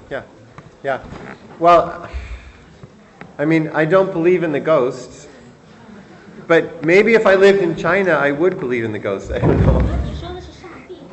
know. No, I haven't. Yeah, it's Xian, right? Hui. Okay. Yeah. Shen is God. Ghost. But if you watch Hollywood movies, you believe in ghosts, right? Does Hollywood believes in ghosts? No. I believe that science has an important role to play. When you study science, some of the old superstitions of the past are gone. They go away. We call that enlightenment. Yeah? The old beliefs go away? Yeah. But I think we need, a Chinese philosopher taught me this, we need a second enlightenment. After the first enlightenment, when we stop being superstitious, we need a second enlightenment where we come back to not the ghosts, but those deep values at the dawn of Chinese culture, at the dawn of Western culture. 那么他刚才就说你提这个问题啊，就是说真正相信这个鬼，你是说那个是吧？就是迷信。他说也那个西方的那个宗教也不说他相信那个鬼啊，就是说是不是好莱坞的电影里头那个有对相信鬼。这个是一个，但是他就说呢，要看到就是说，科学确实是起了它的很大的作用，对不对？特别是对于我们那样一些以前传统的观念当中那样一些迷信的东西，是吧？因为科学的发展，这些观念我们都被破除掉了，所以这个呢，往往就被称为是吧历史上的启蒙，对不对？西方有启蒙运动，但是呢，现在的学者就想把启蒙呢也给它分阶段，就说那个呢是第一次启蒙，那么现在呢，我们是需要第二次的启蒙。什么启蒙呢？就是他讲的很多的，就是 postmodern 的这里面的这些关系，就是需要这样一些深层次的价值的引导的，而且让科学和宗教都能和这些价值观和谐的，就是这样的一个二次启蒙，所以就是要强调的。Second enlightenment? Yeah. Okay, good. My question is, when America throws the nuclear weapon to Japan, we can imagine such a situation. If when the Japanese went into China in 1937, if China has developed the nuclear weapon, we also will throw it to Japan. So I think with the development of science and technology, we will meet several questions, a lot of questions. Well, the humans created the gun. We can use it to kill other people. So I think when we meet questions and we solve the questions, if you are afraid of that one day in the future a new weapon will destroy the humans. But if one human has already created a weapon that could destroy the Earth or the universe, I think you cannot use your values to control a human behavior. So I think it's not very. It's useless. It's useless. The whole talk was useless. Yeah. Well, my friend is right. History is on his side. You understand? History is on his side, not my side. Yeah. It has been said, humans have never made a weapon that they didn't use. Eventually. Yeah. Yeah. And the problem is that now we have more weapons and more destructive weapons than ever before.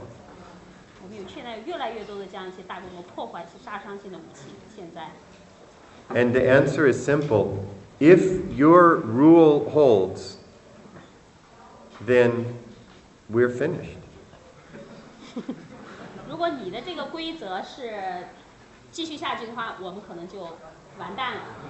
So in light of that fact, that's a fact. If you're right, the human race is finished and probably the planet. Everything except the cockroaches. 可能人类也毁灭了，这个我们这个星球也毁灭了。Yeah. And so what should I do? What should you do? I say I should travel around the world and say, children, stop. We must not destroy the planet with bombs or with cars. Yeah? All I can do is beg to the scientists and to the politicians, don't do it. Don't do it. And maybe we as a race, as a species, can grow up enough. We can be enough adults that we say we will not allow it. And we as a human community will band together to save our planet. Otherwise, we're lost.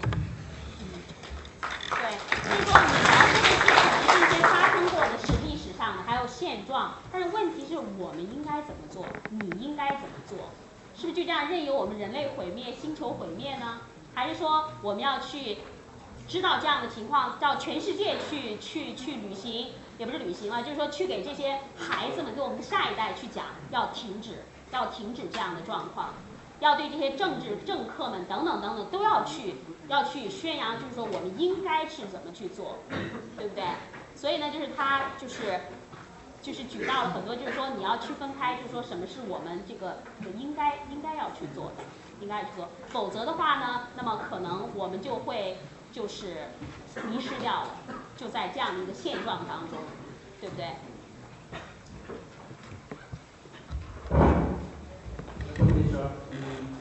？You have heard of the relationship between science and religion.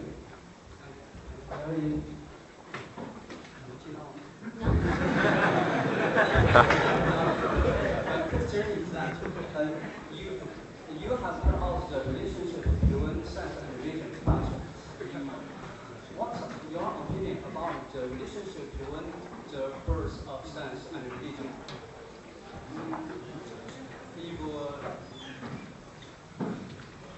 If the birth of religion is before the birth of science, can we find some solution to the challenge between the science and religion?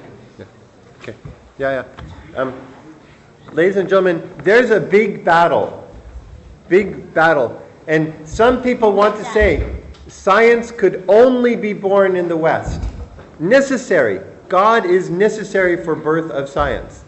Other people say God was not necessary for birth of science. Big battle.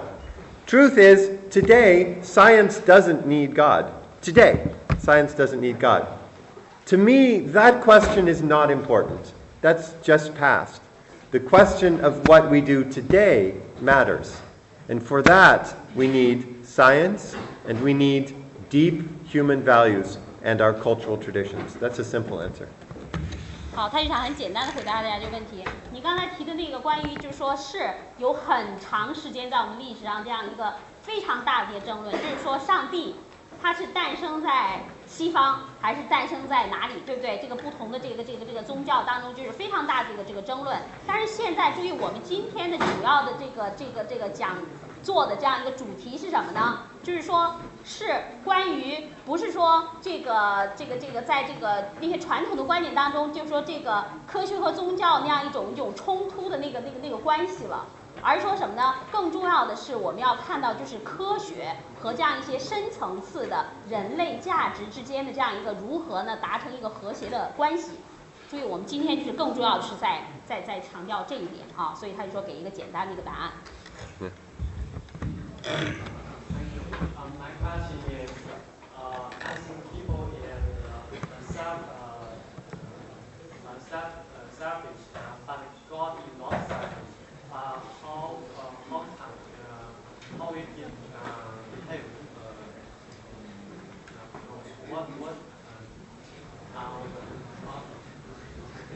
Sorry.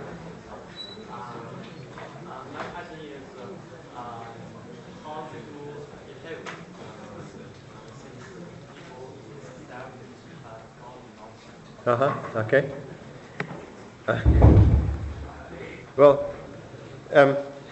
one question in the West is, well, if God is so good, why are we so bad? If God is not selfish, why are we selfish? Yeah? But for me, the more urgent question is,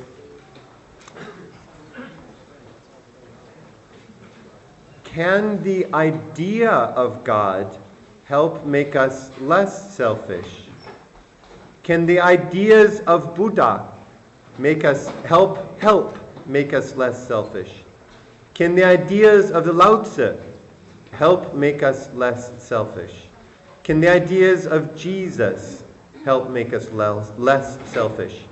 That is an important question. 那么他的回答就是想说呢，是，那但是你就是要问一个，就是说如果上帝是如此的好，因为按照那个传统的宗教观念，我们是由上帝按照他的形象创造出来的，是不是？那为什么我们就这么的糟糕呢？如果上帝是无私的，为什么我们的大部分人都是自私的呢？所以他认为一个更紧迫的一个我们要去问的问题是什么呢？是不是关于上帝的这个观念，这个 idea 能帮助我们人类能够不那么自私？是不是这个 Buddha 菩萨的这个观念能让我们人类帮助我们人类不那么自私？是不是老子等等，就是这样一些价值的一些观念？然后那什么呢？耶稣的这样一个我们对他关于耶稣的这样一个概念，这个观念，是不是能帮助我们不那么自私？是这个。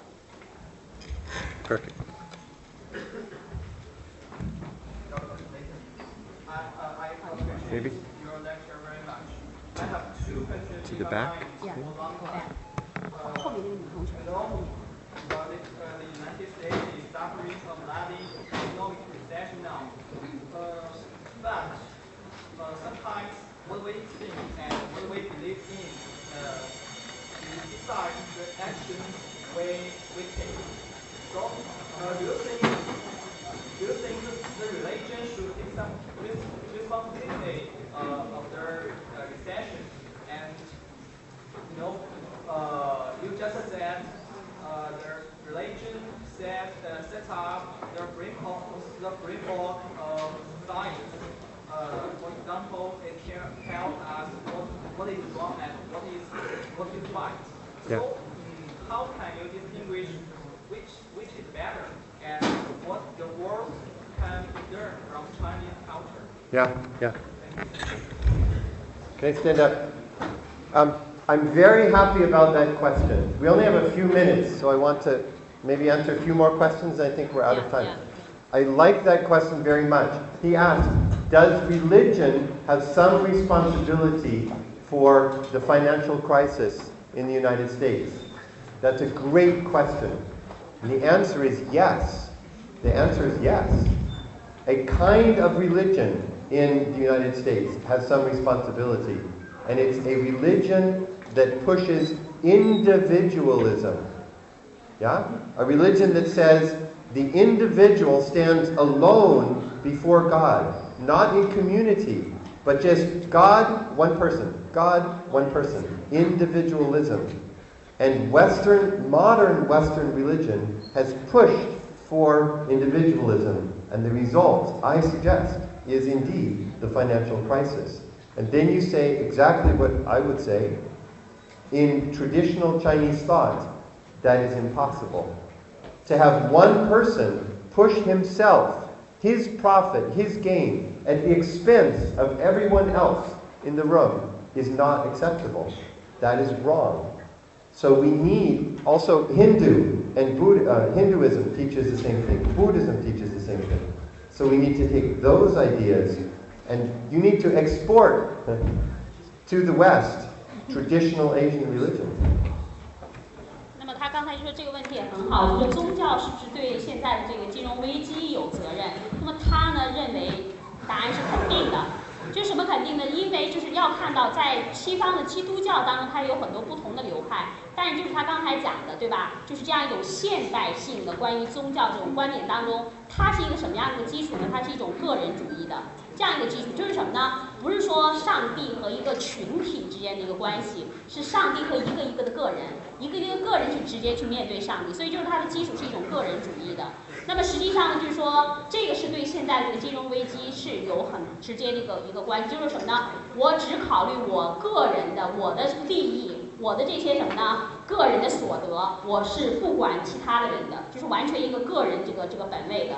那么所以呢，在我们传统的中国的文化当中，当然跟这种思想这个文化是有很大一个差别，对不对？在我们的文化当中，更多的是强调的是你和其他人的关系，你在这个不同的关系当中，对不对？就很难容纳这样的一个观念，只有我个人我得到什么，而不管周围的其他等等这些人。所以说，这也是他认为的，也就是说，我们的这个可以说这个当然不仅仅其实印度教，对吧？那个像这个我们的儒家当中有这个思想，包括就是说这个佛教，对不对？所以说他认为这就是很重要的。我们现在就是说，西方应该学习我们这样一些可以称为亚洲的价值，这很重要的。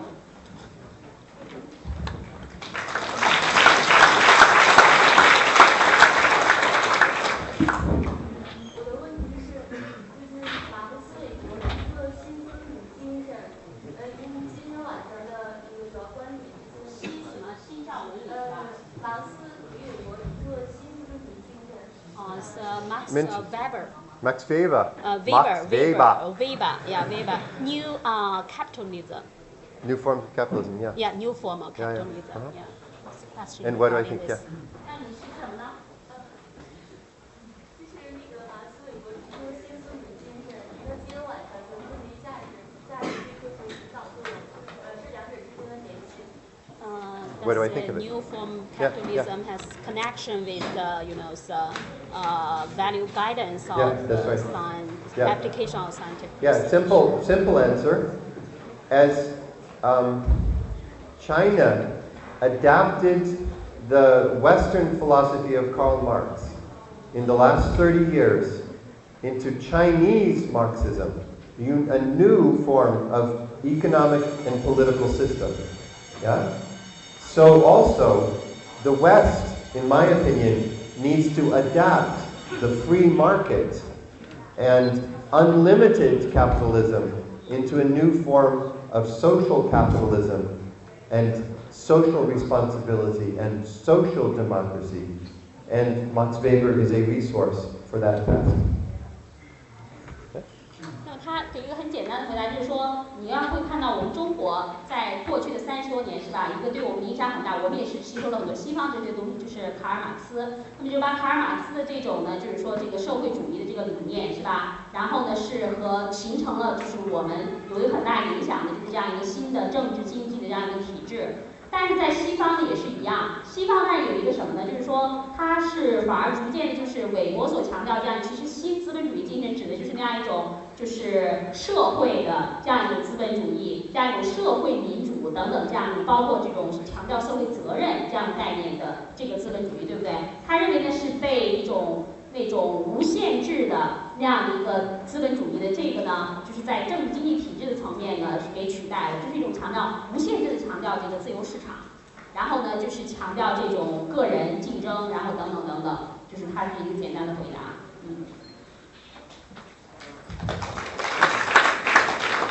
So, last question. Last question? Because, Yeah. Okay. Good. The question is simple. Why do human beings exist? That's simple? It's not a simple question. And we know little about the way of thinking and understand this world. And we know little about our brain. So, in my opinion, our sense is just like a skill that the land used to catch a rabbit, and our religion is just like a spirit that supports the land to live, regardless the food and starvation. So, what's the meaning of the sense of the religion? Good. Okay. Good. Great last question. Perfect last question. Okay. We do it in 2 parts. 1 part translation, last part. Okay. OK。 Okay. 好，他2部分来回答你的 Yeah. 问题。Okay. Why do we exist? I give a scientific answer. Part 1. Yeah? We exist because evolution produced more and more complex animals.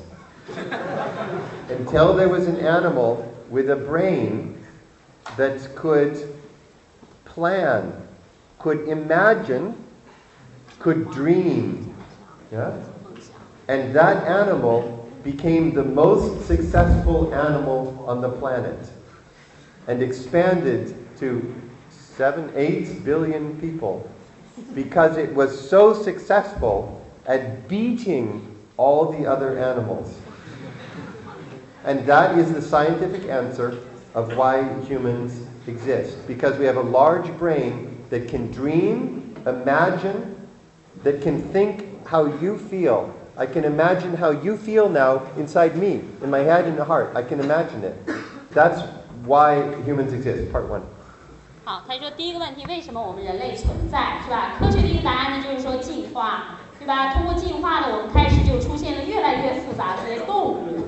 那么这些动物呢，就是说那个脑的，对吧？脑容量也开始越来越大。那么越来越大呢，就使得我们可以去什么呢？可以去想象，可以去梦想，可以去等等这样的一些呢，就是说一些复杂的这些思想的这个活动。所以就使得通过这些思想的活动，使得我们的智力，使得我们呢就是说如此的成功。怎么成功？成为世界上最成功的这样一种动物。所以呢，我们现在是人口现在多少？刚才说70-80亿是吧？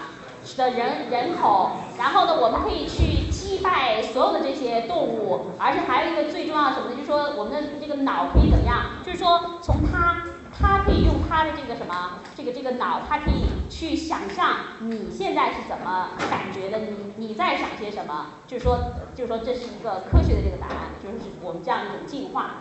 好，它还有第2部分，你先别急。Okay. And now, my friends, here we are. Yeah?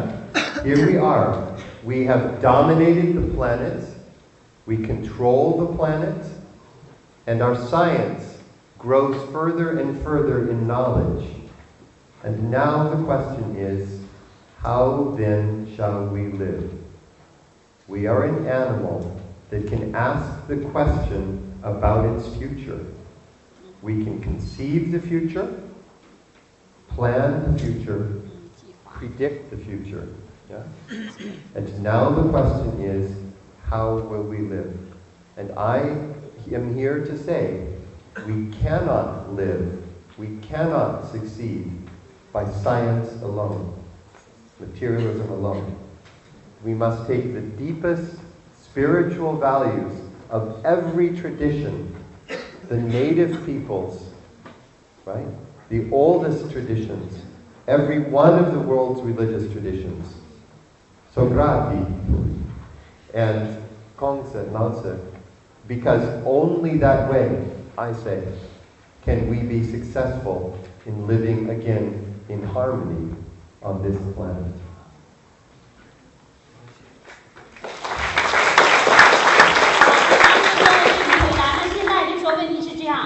我们现在呢是成为了一个如此成功的，在世界上最成功的这样的一个动物，但是问题就是说，我们应该怎么去生活？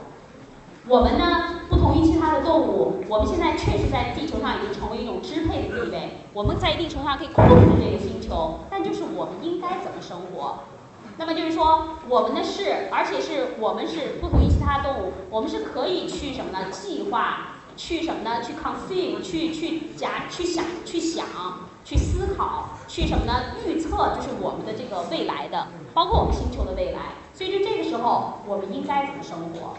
所以说，不仅仅在是一个，就是说这个时候这是一个更重要的问题，要我们去思考。所以他觉得你这个问题为什么很好作为一个最后的，他强调他的非常要强调这些什么呢？他在讲座当中的这些要点，就是呢，应该怎么生活？就是我们这个时候是要有这样一些。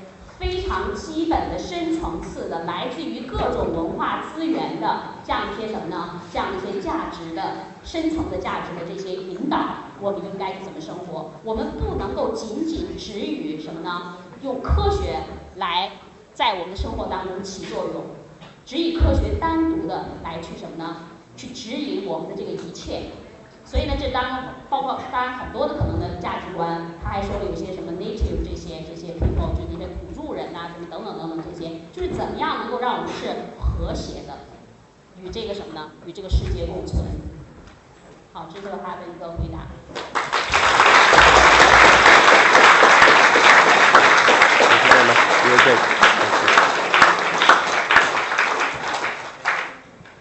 好，那我们今天的就因为时间关系啊，因为这个 Clayton 教授他明天很早还要到武大那边，还要有一个这个讲座，所以呢，我们就是在从这里掌声，然后大家能不能表达一下欢迎他下次再到我们学校来？